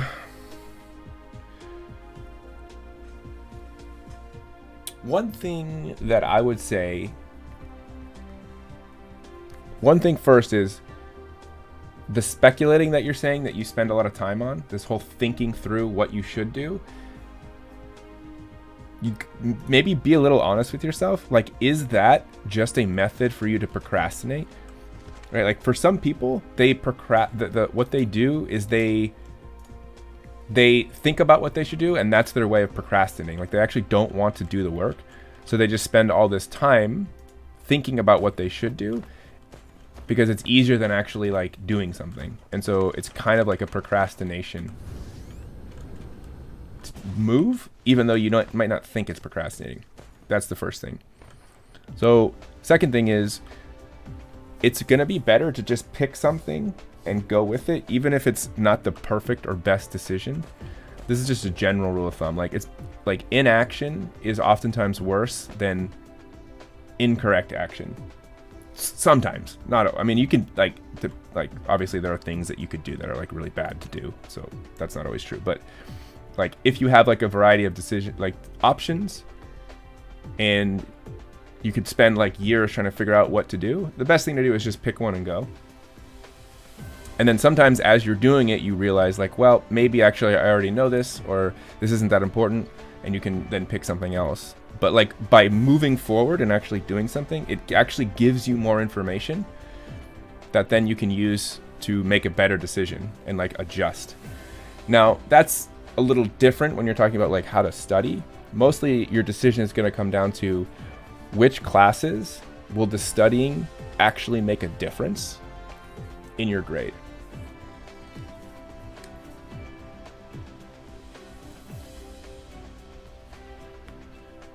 Because it's true to say that not all effort is equal in terms of its reward when it comes to your classes, right? So if you have like a class where you have like a solid A, and there's like something that's a really difficult thing to do, but it's actually not worth that much, you might back burner that for a moment and do something for a class where you're on a borderline grade, and the thing you have to do is a little bit more straightforward. Just get that done with because it's going to be better, and then move to the next thing.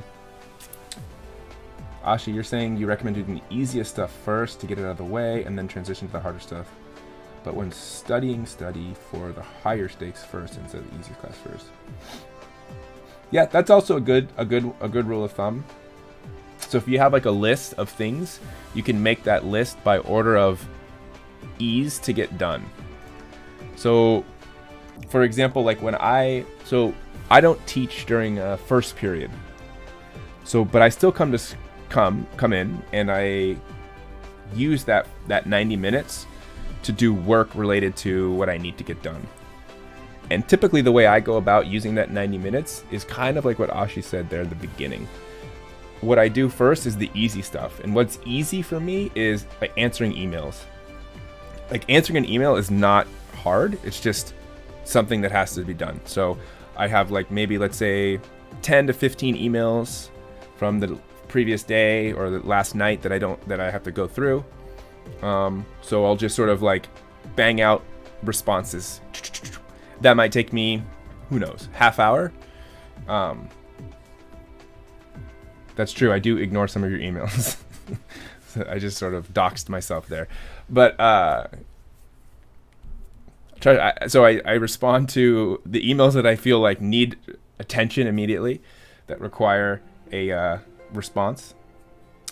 And then I go and then I will start to do things that are a little bit more difficult or like more involved. Like maybe I need to make like a PowerPoint for a lesson.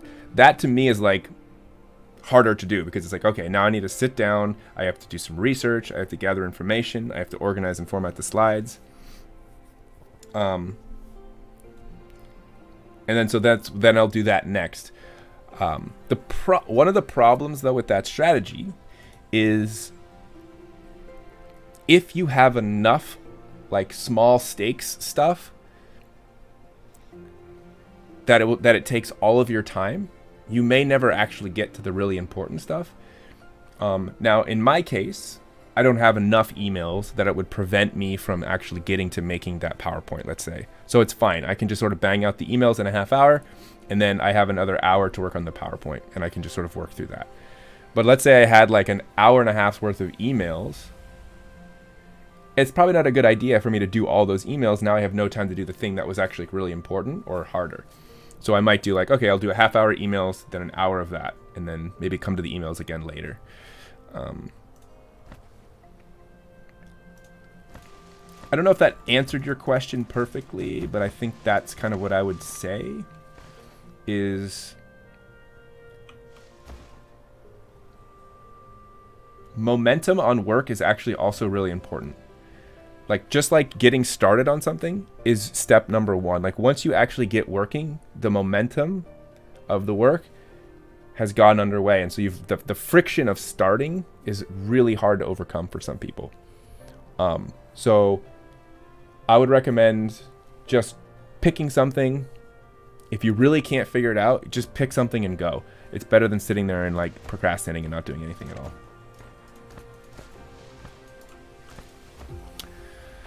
Okay. So I did all this. I had this. What am I doing over here? I totally forgot what I was actually working on. I think I was trying to build. Oh yeah, that's what I was trying to build. I was trying to make microcrystalline components. So I have my silicon. This is made in an assembler. So what we'll do is I'm gonna have to pipe over some copper.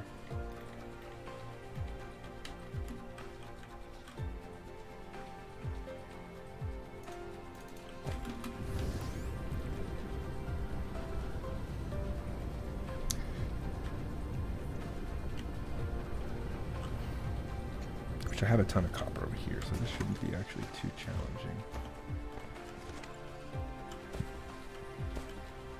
What about the second question? What was the second question?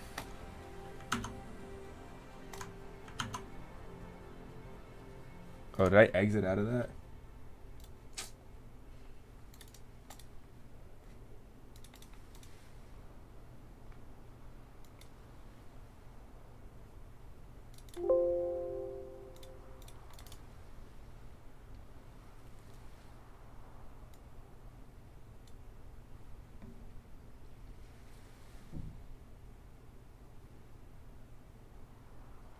Oh, I see. Your question. Got it. Your second question, not the second one on there. How does the respiratory tract get affected by the poison gas? Okay, so the poison gas is ammonia.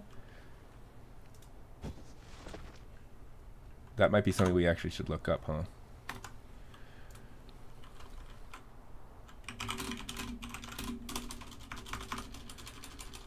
What gas was used in gas chambers? Zyklon B,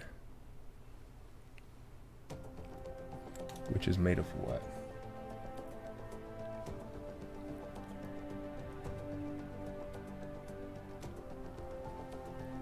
It's a cyanide-based pesticide.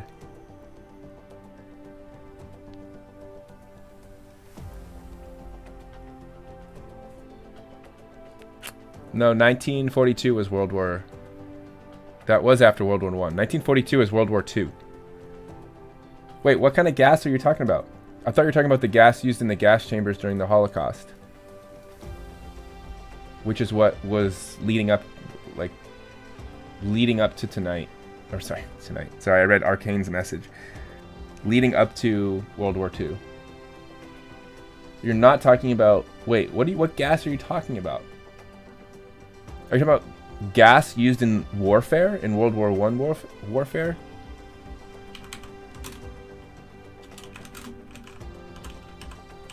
By the way, what's up, Arcane? Oh, mustard gas. Okay. So we gotta first figure out what exactly is mustard gas. Sulfur mustard. So if we just look at like the CDC, let's just use Wikipedia. Chloroethyl sulfonyl ethane. So it's got chlorines on the end, a sulfur in the middle, and then carbons in between.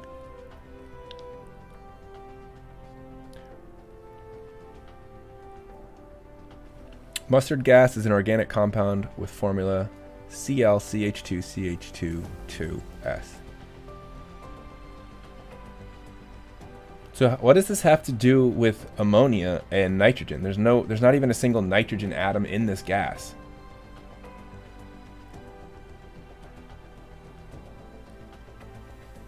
Like, this doesn't even look related to the Haber method, if it doesn't even require nitrogen. Maybe there's a different gas?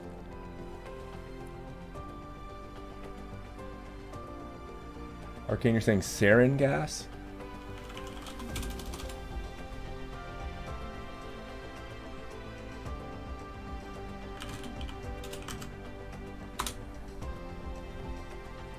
Sarin gas. is an extremely toxic organophosphorus compound. It's a nerve agent. So this is not a respiratory agent then. So this wouldn't be the one. If we're talking about affects respiratory systems, this looks like it affects your nervous system. So you could breathe this in, but what it's going to do is you suffocate because it probably paralyzes your diaphragm. And so you can't actually inhale and exhale. And so you suffocate. So this is not going to be this one. What is mustard gas's effect?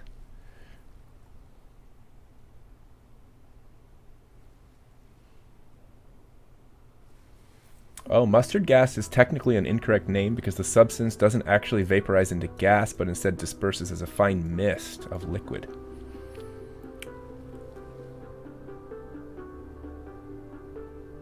Mustard gas forms large blisters on exposed skin and in the lungs, often resulting in prolonged illness ending in death. When used in its impure forms, such as warfare agents, they are usually yellow and brown and have an odor resembling mustard plants. Oh, that's where they get their name, because of the odor. Your teacher called it chlorine gas, but the handout is calling it phosgene. And those are two different types, and mustard is a third type. So, as far as I am aware, chlorine, the element chlorine, is very common in toxic things. Because the human body doesn't have very much chlorine in it. So a lot of chlorine gases are toxic to humans.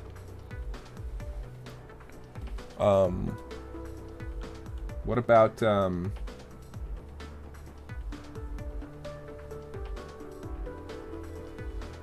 chlorine gas, and the handout calling it phosgene. Phosgene?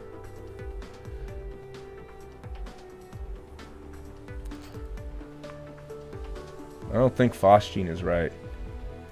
Oh, it is. Oh, yeah, here we go. It was used as a chemical weapon during World War I and was responsible for 85,000 deaths. But again, not a nitrogen to be found.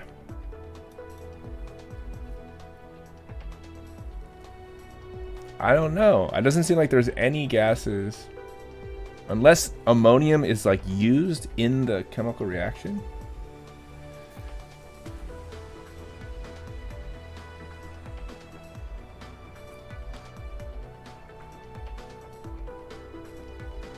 Oh, here's a nitrogen. Oh, here we go. Wait a minute. Okay, hold on. When phosgene contacts ammonia, it converts to urea.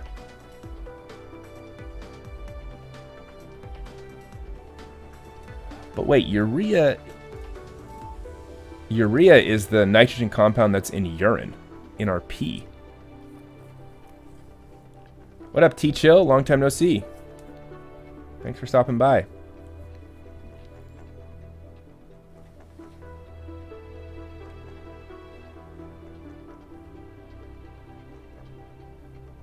But it doesn't seem like the urea is what's toxic. It seems like the phosgene itself. So it's not like they would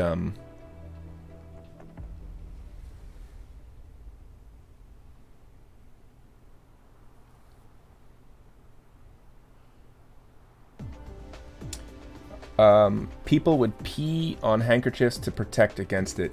Yeah, so urea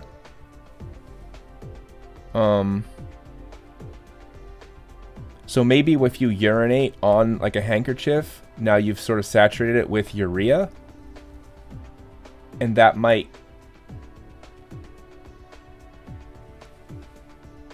I don't know. I'm not actually sure what would go on there.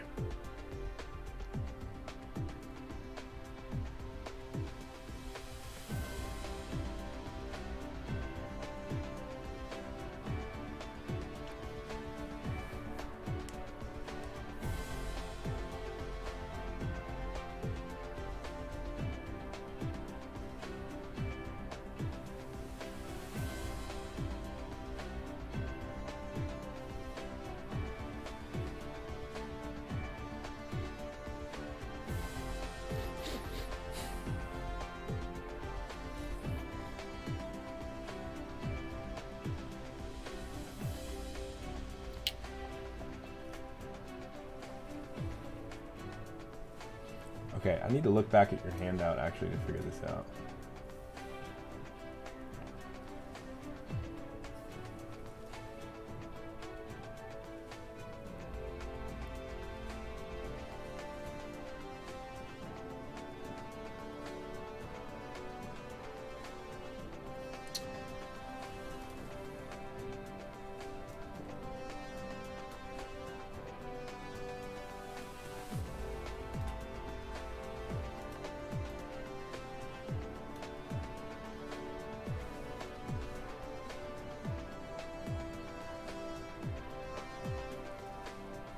Okay, chemical warfare agents developed during World War I. Okay, so just straight chlorine gas. Okay. Phosgene, mustard, and then Lewisite.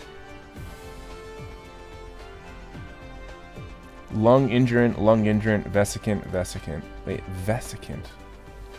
What is a vesicant? Blister. Causes blistering. Okay.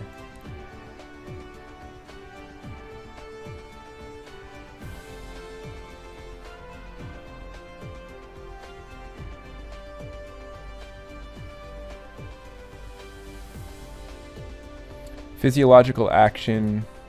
Burns upper respiratory tract. Burns lower surface. Lung surfaces causing edema.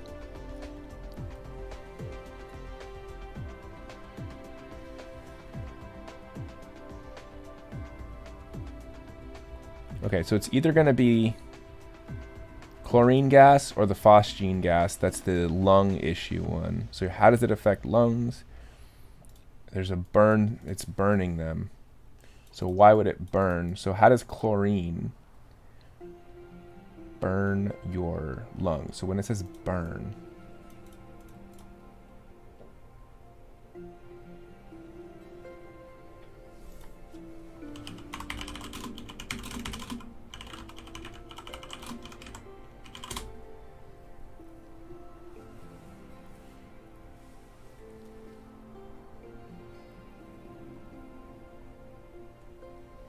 chlorine gas is a potent pulmonary irritant known to cause acute lung damage. Chlorine gas and because of volume. Pulmonary edema, bilateral infiltration checks, X-rays. Let's see what this says here. Chlorine gas is a toxic respiratory irritant that is considered a chemical threat agent because of the potential for release in industrial accidents or terrorist attacks. Chlorine inhalation damages the respiratory tract. See if it gives us like the actual reason. Okay. In animal models, chlorine can produce persistent inflammation, remodeling, and obstruction in large or small airways, depending on species. Airways with pseudostratified epithelium are repaired efficiently, with surviving basal epithelial cells serving as progenitor cells that repopulate the complement of differentiated cell types. It's a mouthful. Okay, chlorine is a reactive gas. So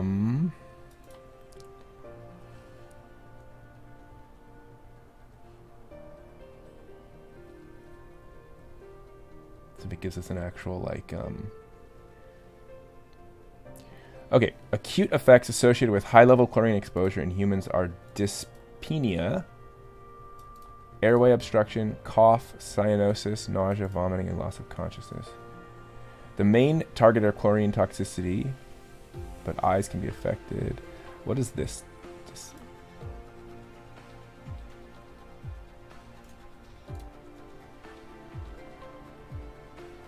Difficult or labored breathing. Okay.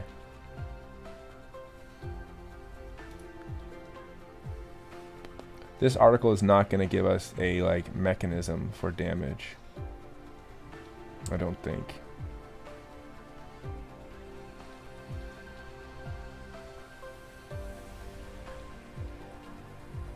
So pulmonary edema is the buildup of fluid in the lungs, right? Excess fluid in the lungs, yes. Okay, so chlorine can cause that.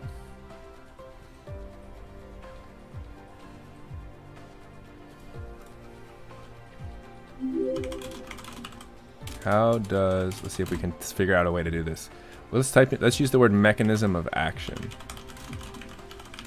Chlorine. Chlorine lung edema, maybe. Dr. Devil, thanks for the follow. Appreciate it. All right, let's see if this gives us a little detailed description. Good morning to you too. Wait, is this based off? I'm gonna make a guess here that this is actually Creepy Stalker.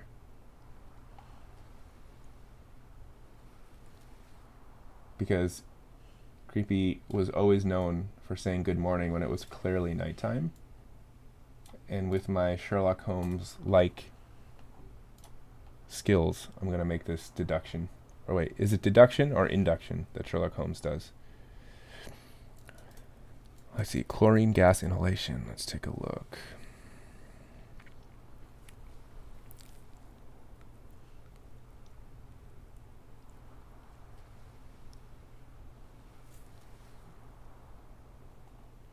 Oh, here you go.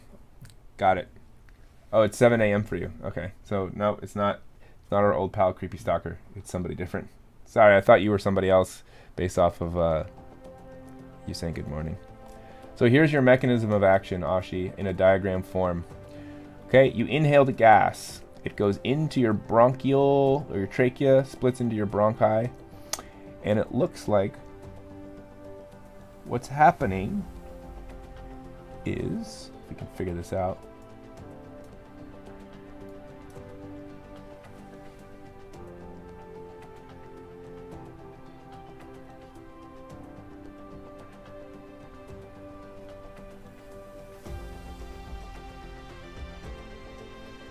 do they have like a written description of this? Because I'm not quite getting this.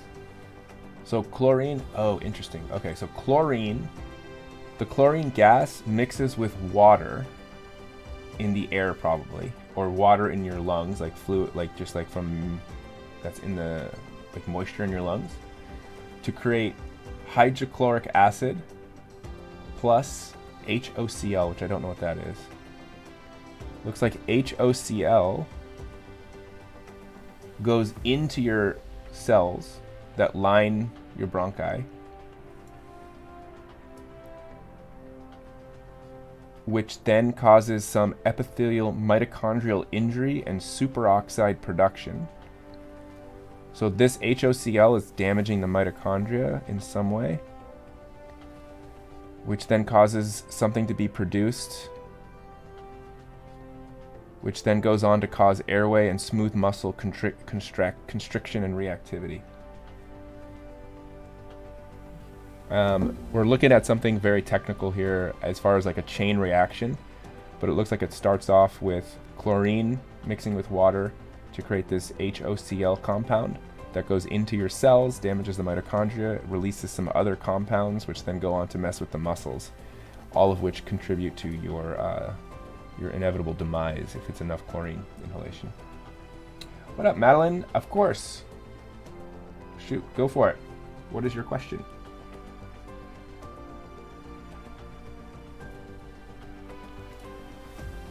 Okay, this is the oh, by the way, this is just postulated. Let's see. So the hydration of chlorine gas leads to the formation of HCl and hypochlorous acid, which is HOCl. As indicated, both chlorine gas and hypochlorous acid can react with airway lining constituents, reactive oxygen species such as superoxide O2-, hydrogen peroxide H2O2, and potentially hydroxyl radicals can be formed both via recruited neutrophils, which are white blood cells, and secondary mitochondrial dysfunction. Neutrophil myeloperoxidase may form additional HOCl from hydrogen peroxide. Induction of nitric oxide synthase can lead to the formation of nitric oxide and secondarily peroxynitrate. All of these reactive species can contribute to further airway injury, edema, inflammation, constriction, and other persistent reactivity. So Ashi, I don't think you need to know this level of detail for a history class about World War II gas. But there you go. if you're interested.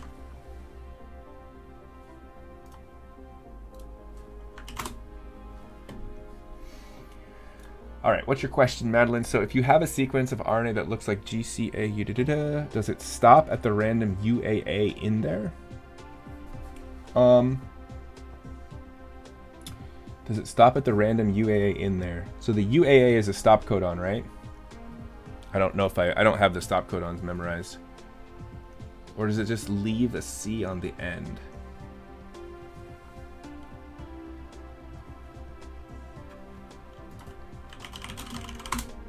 Let's take a look. So like you said, so we would go by 3, right? So I don't see a start codon in that, Madeline. So if you have a sequence of RNA that's GCA, UGG. So we'll just assume that there was a start codon prior to that sequence. And we'll just assume that it's that we're starting with GCA. And then going forward. So you would just go GCA, boom, boom, boom, alanine. Then you'd go UGG, tryptophan. And then you would just go CUA, leucine.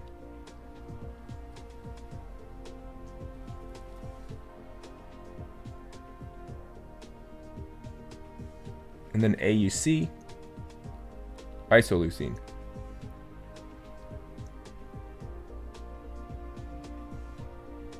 Oh, there is an AUG there. Sorry. On my chat, it got cut off at GCA, and then it started a new line at UGG. Sorry. You're right. You're right. Yeah, you're right. Yeah, so you would ignore the G and the C in the beginning, and you would just go AUG. Yeah, start there, then GCU. And then the AAU, GCU, and then AAU, right?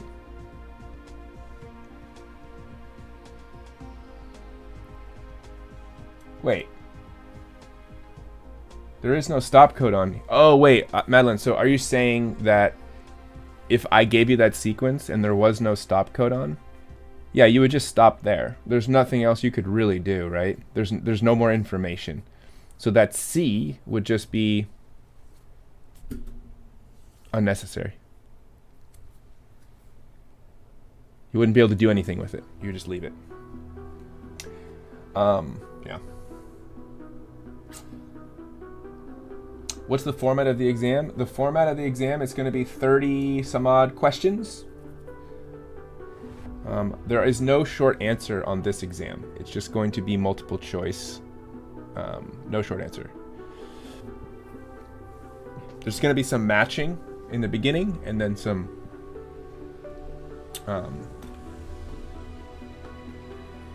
multiple choice.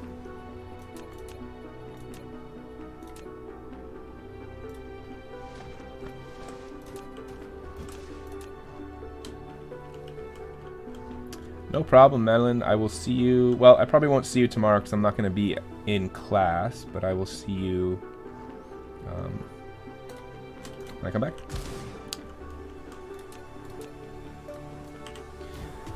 So at the end of the day,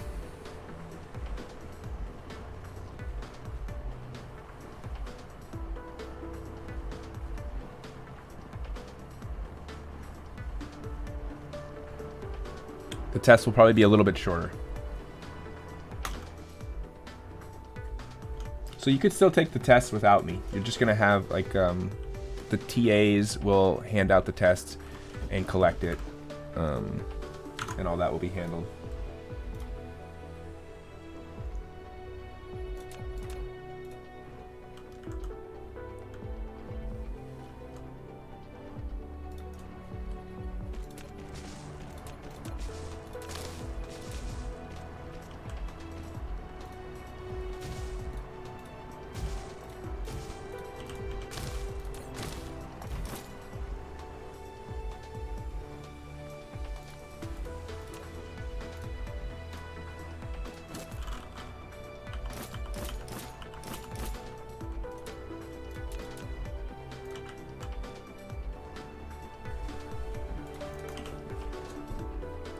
Is the test going to be specifically heavy on one topic?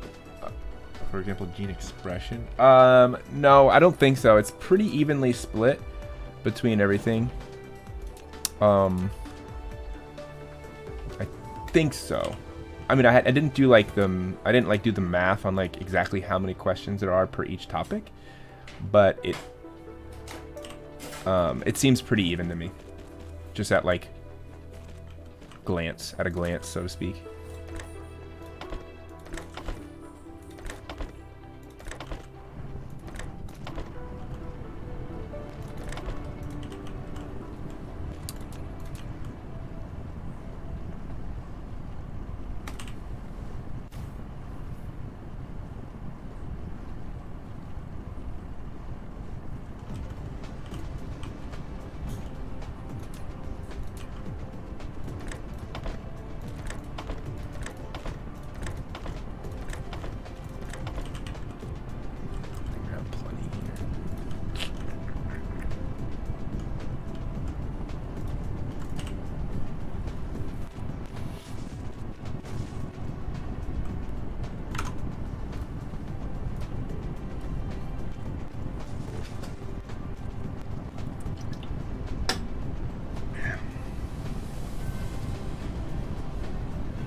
Dr. Devil, what am I up for today in this game? I'm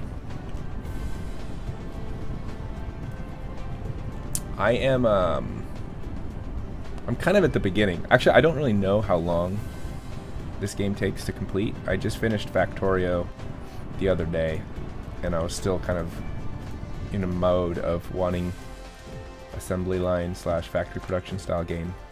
So I came to Dyson Sphere, and where am I at right now? I think I'm in the process of trying to get to the yellow matrices. I have the blue and the red funneling into some research labs. So I think I'm at that point of setting up, getting my yellow ones going. But I'm also at a point where I'm realizing that I'm going to need to go off planet here to get titanium and silicon. Because right now the only way I'm getting silicon is through this super inefficient way with stone, smelting stone and then smelting the silicon into, it's just to take, like, the amount of stone you need to get a decent amount of like silicon is a lot. So I probably should find some actual silicon nodes on some other planet, and there is a planet. Problem is I don't have interplanetary transport yet, so I would have to do like manual runs back and forth from the planet, which doesn't sound appealing. So right now what I'm doing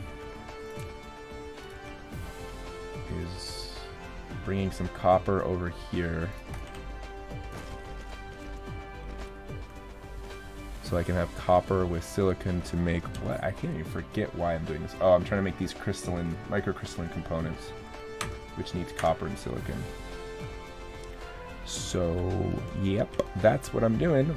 The other problem that I've realized with the way that they made this game is that you can't get, in your tech tree, interstellar logistics requires yellow matrices, and yellow matrices require titanium crystals, and there's no titanium on your planet, so you need to go you need interstellar logistics to get titanium, but you need titanium to get interstellar logistics. So there's kind of a catch-22 happening there. So it seems like I'm gonna have to do some sort of like manual shuttling back of titanium, at least to get started, which is kind of annoying. I don't know why. Maybe they did it on purpose so that you couldn't, so that you had to kind of put the legwork in at the start. But yeah, I mean, it's interesting. I just ran out of fuel, which is annoying. And I don't have any fuel on me.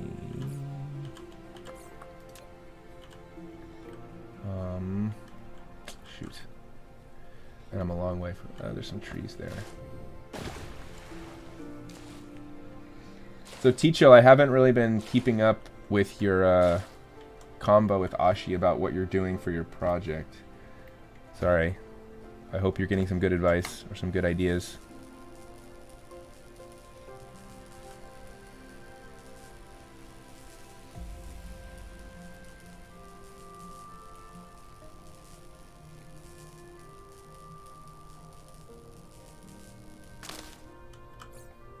Okay, so hopefully this is going to be enough fuel to just get me back over there.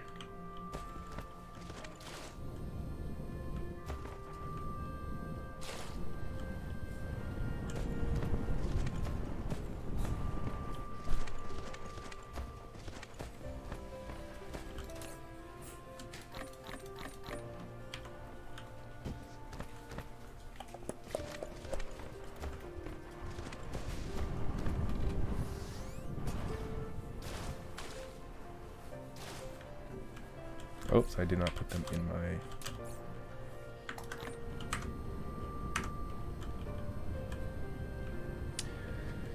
Alrighty. But I don't think I'll be able to get too much progress tonight anyway, Dr. Double, because I am going to have to call it a night pretty soon. So I think I'm just going to set up this little microcrystalline thing and then probably call it. Oh no, I'm running out of belts. And I got to get more belts.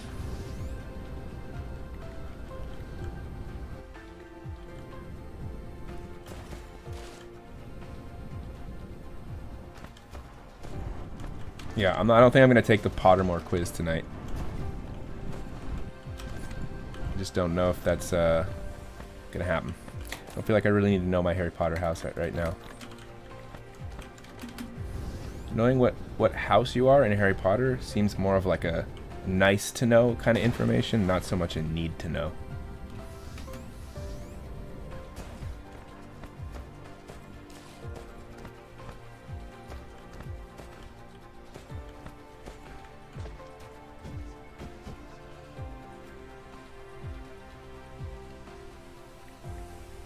Stuck. Millennial. Do you think millennial really has anything to do with it?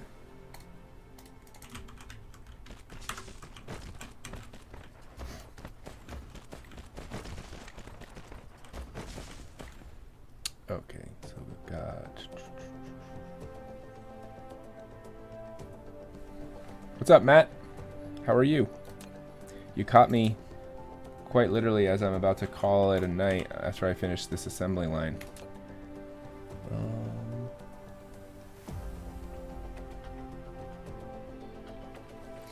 You're having difficulties finding a subject for a research project. Yeah, that's a tough one.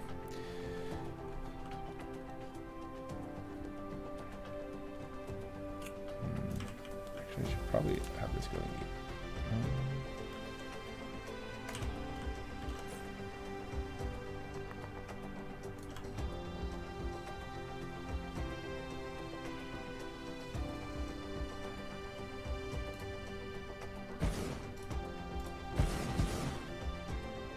Probably not going to get much more than 3 assemblers here, is my guess.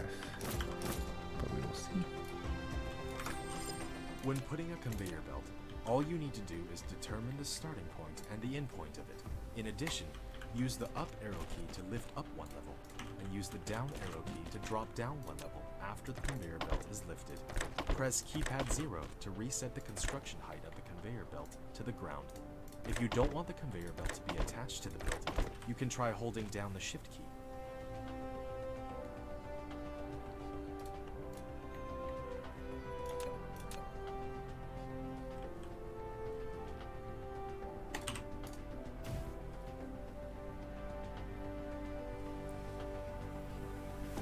Just finishing up your vids and photos. What does that mean? Your vids and photos? For what?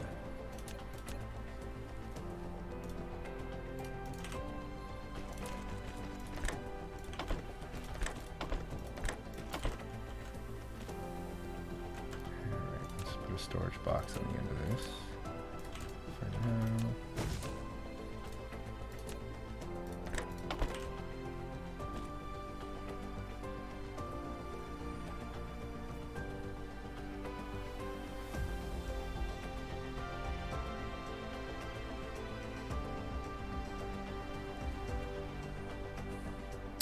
Yeah, it sets, so Ticho, it sounds very open-ended. Oh, well, actually, I can probably set more of these up. Oh, there's no power there. Like, I'm almost like, I have no idea how to give you advice on such an open-ended project. So it's anything related to science in a reasonable amount of time. That's like, the goalposts for that are massive. Like, you're gonna have to do some narrowing down to help yourself there, I think. Maybe try and whittle it into like Ashi was saying, like pick a certain kind of science, because I mean science is so broad.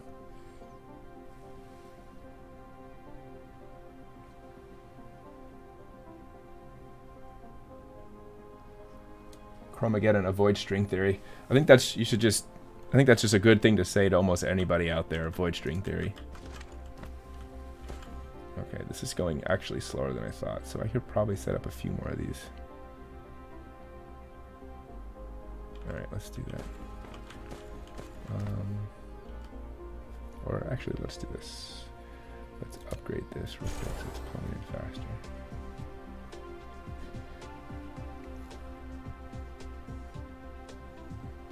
One for a new YouTube upload and some for just practice edits. Nice. A new YouTube upload, that's cool. What's your new upload?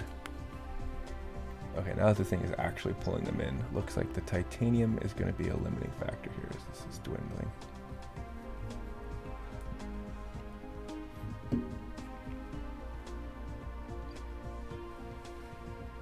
Or not titanium, this is high purity silicon.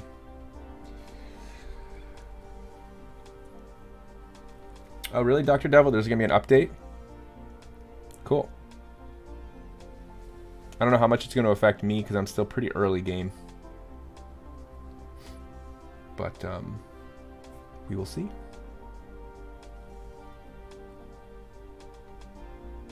You have a teammate and do something at least a tiny bit related. It's related to electricity.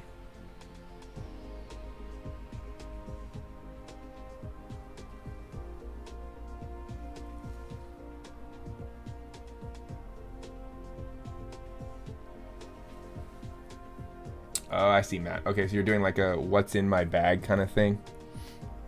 Nice. That's cool. Well, if you ever finish it and you want to show it off, feel free to, next time I'm streaming, just like share the link with me and I can take a look at it. Bye, Ashi. Have a good night. See you later. If it's related to electricity and you want to connect it to bio, that limits it quite a bit. Like the electricity and biology is there's a little bit of overlap there.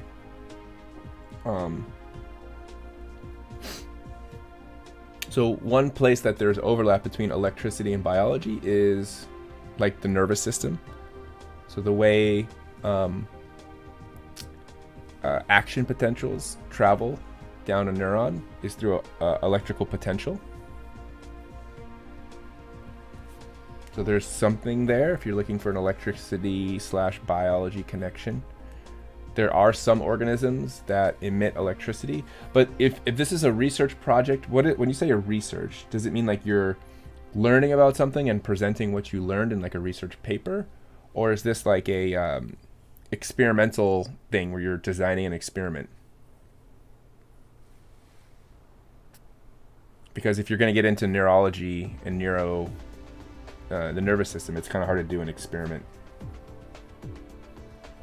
with what you have. Like you won't be able to like get like actual neurons and stuff, and a lot of like experiments with nervous systems are not that ethical because you have to deal with maybe like animals and subject them to different conditions and see their like how they react, which is always kind of sketchy when it comes to nervous system stuff. Transcranial magnetic stimulation.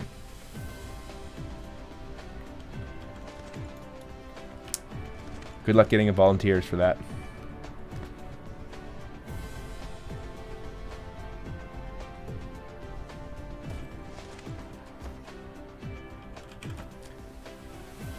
Isn't the transcranial magnetic stimulation the stuff that they used back in the day when they thought they could cure people of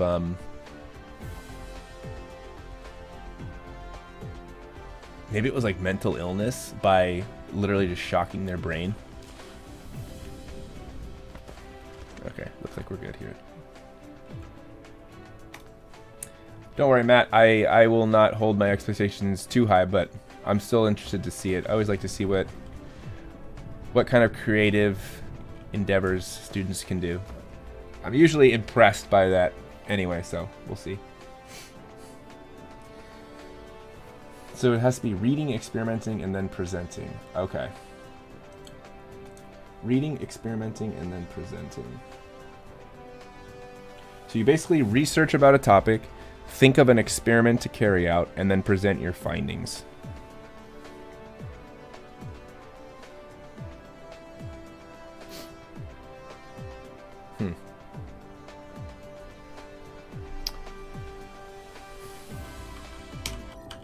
Okay, what am I making these crystalline things for?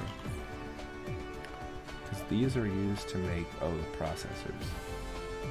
That's what I need them for. So that's the next thing, is to get these with my computer chips to make my processors.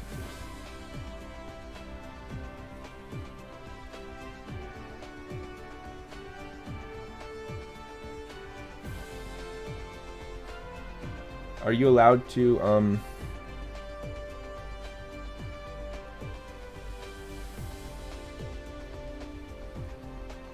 when you say, Matt, when you say do some rotational and spin tests before you actually do the test phase?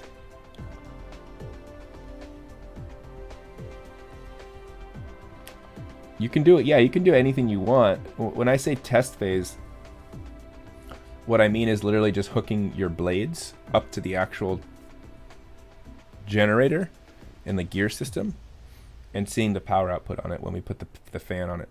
So if I mean, that is the test phase. It's just seeing how it performs with wind.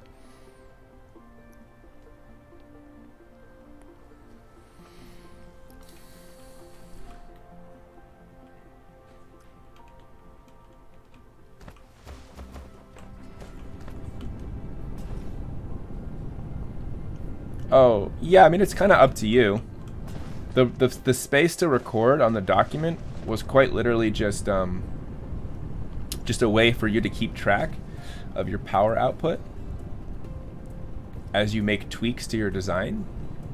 Because let's say you have a power output of like 20 milliwatts, and then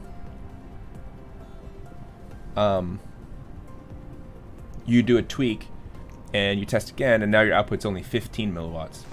Well, it's good to keep track of that, because now you want to revert back at worst case scenario, because like your tweaks were actually like unproductive. They were actually worse. So that's just a place for you to keep track and then adjust.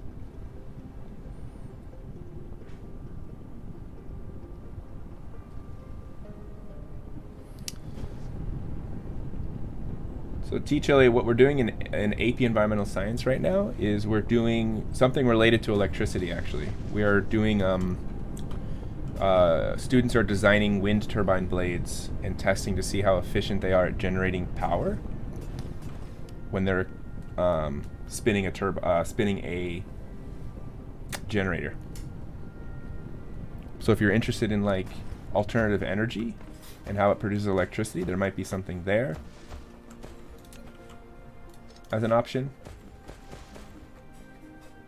But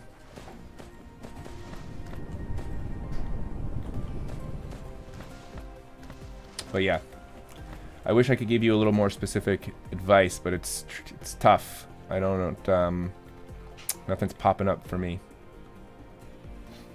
So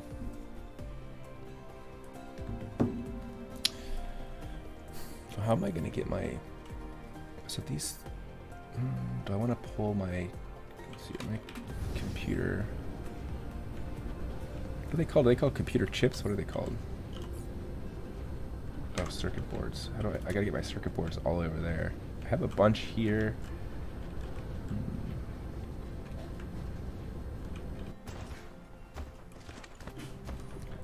probably can just yank these across. You had great ideas, but then got destroyed because of this. Yeah.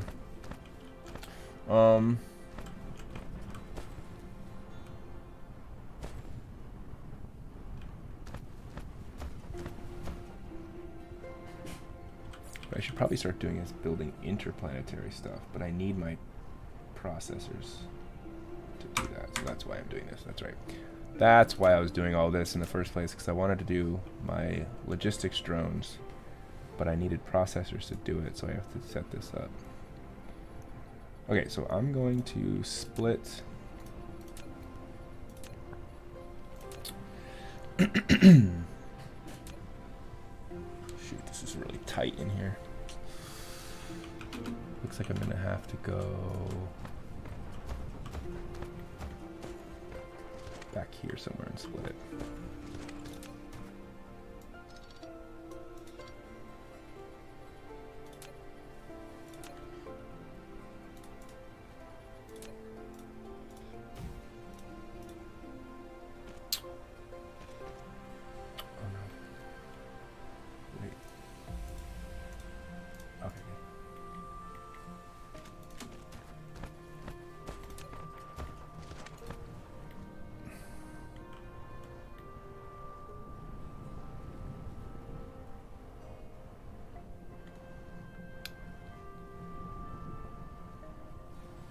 Okay, now I can't. I'm like kind of trapped in here to get this belt out of here, and I don't think I can elevate it enough to get it over this. Or wait, can I? I can.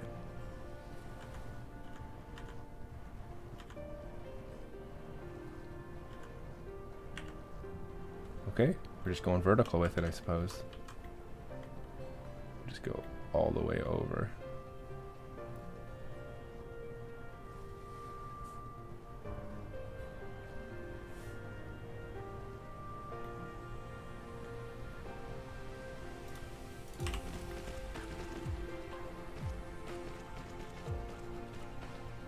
To add to the stress, this semester is kind of my last chance if I mess up. Diploma.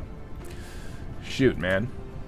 I hope that you are able to sort of think this through. So honestly, let me think about this. So I think for you, to be honest, the idea of what you do is going to actually, when I think about it, going to be probably less important than how well you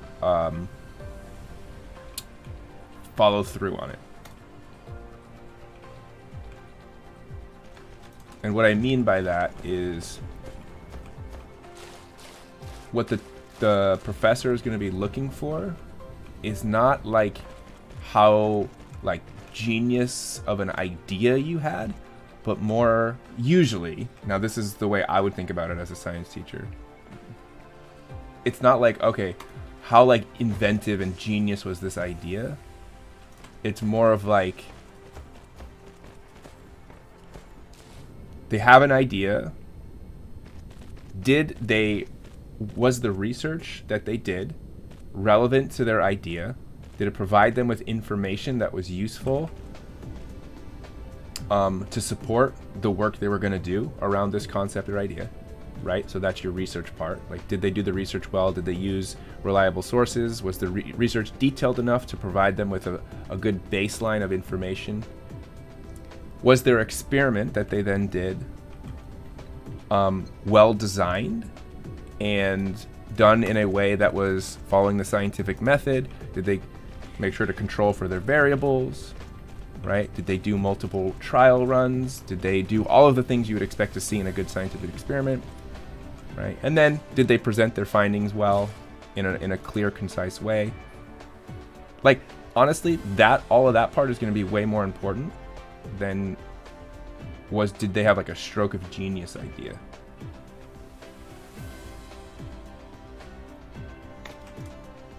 Because honestly, when we talk about like strokes of genius ideas, these only come to people who are so well versed in a topic that they have all of the background information that they need, and then they can like put things together that other people haven't thought of thinking about.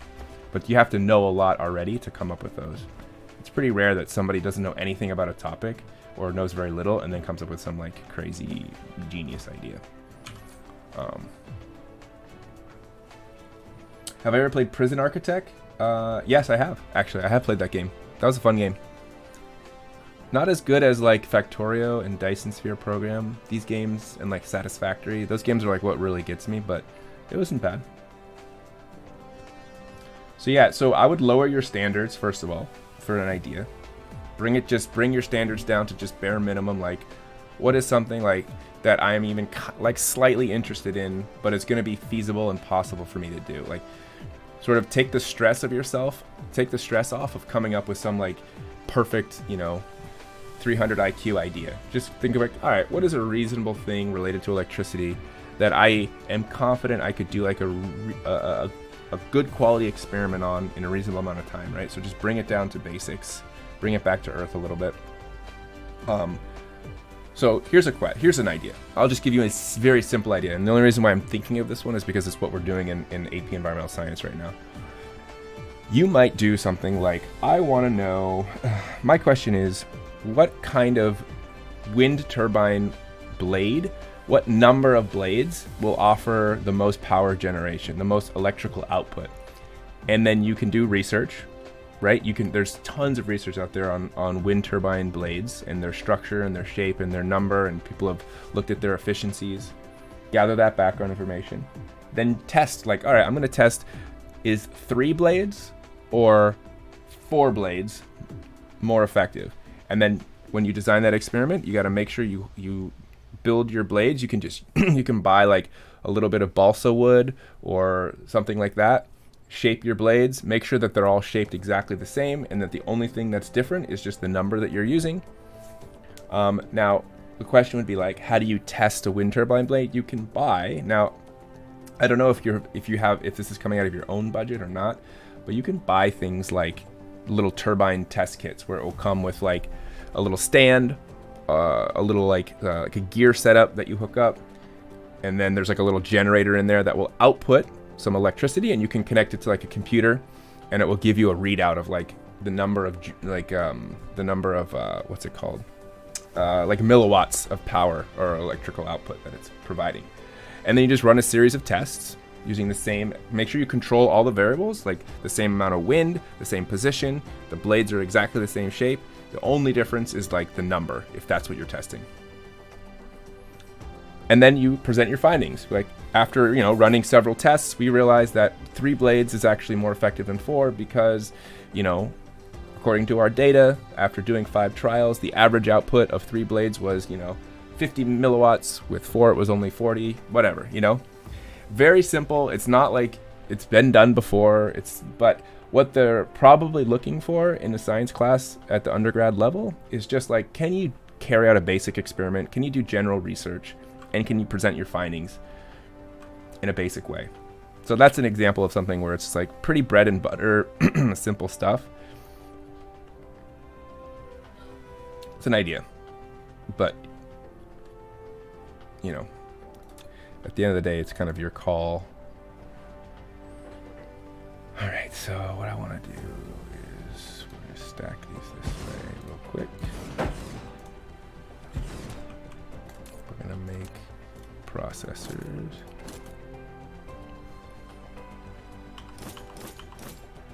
So a processor needs... Good, I'm glad you like it. Steal it. Use it. If it relieves your stress and gives you some direction to go, I would run with it.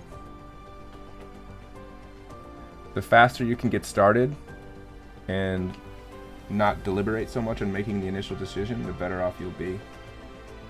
It's a 2-to-2 ratio. Okay, so you need equal parts. All right, so it's pretty clear that we're going to have way more circuits than we need.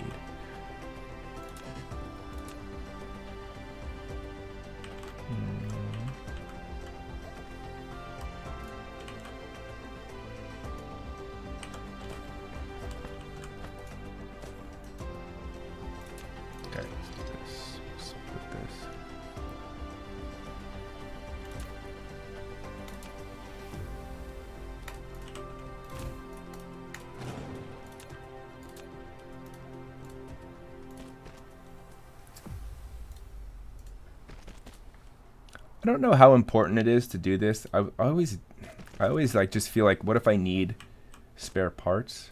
So every time I have an assembly line producing one thing, I split it off and have some go to storage. We'll see. I don't know. Probably not the most necessary, but it feels like. All right, Mr. Chang. Have a good night. It was nice catching up with you. Best of luck on your full-time work, full-time student sitch. Hope you don't go too crazy.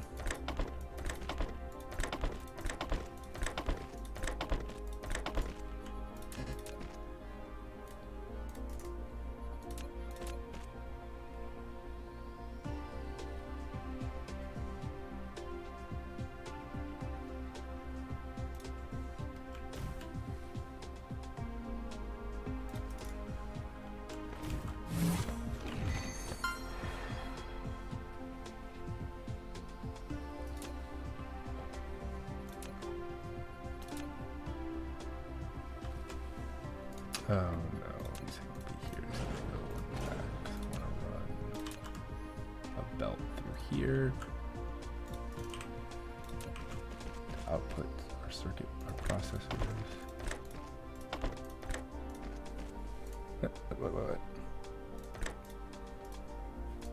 What? Collides with other. Oh, I see. Got it.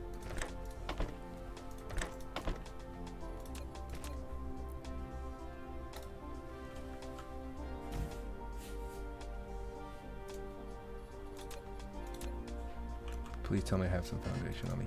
Shoot. Why do I never have foundation?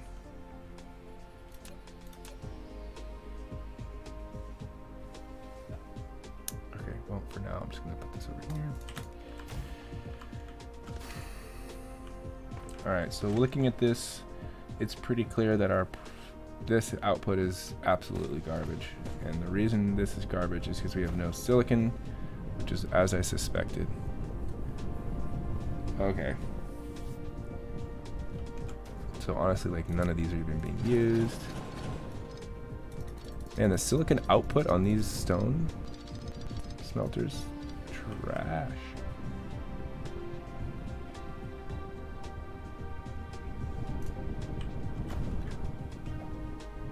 I can have like 3, and then these aren't even working full time on that many. Anyway. Okay, so we'll let this run, see what we get from it. And let's build a storage container for this for now.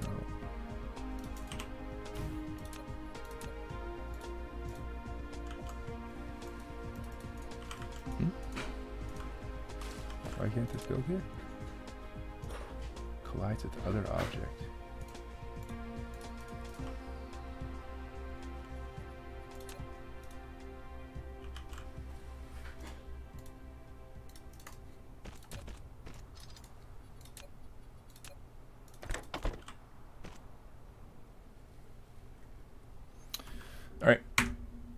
All right, I'm calling it a night.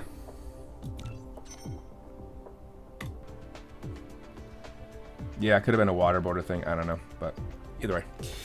All right, Ticho, I hope you find some use in that idea. But, well, I'll catch you next time. All the best.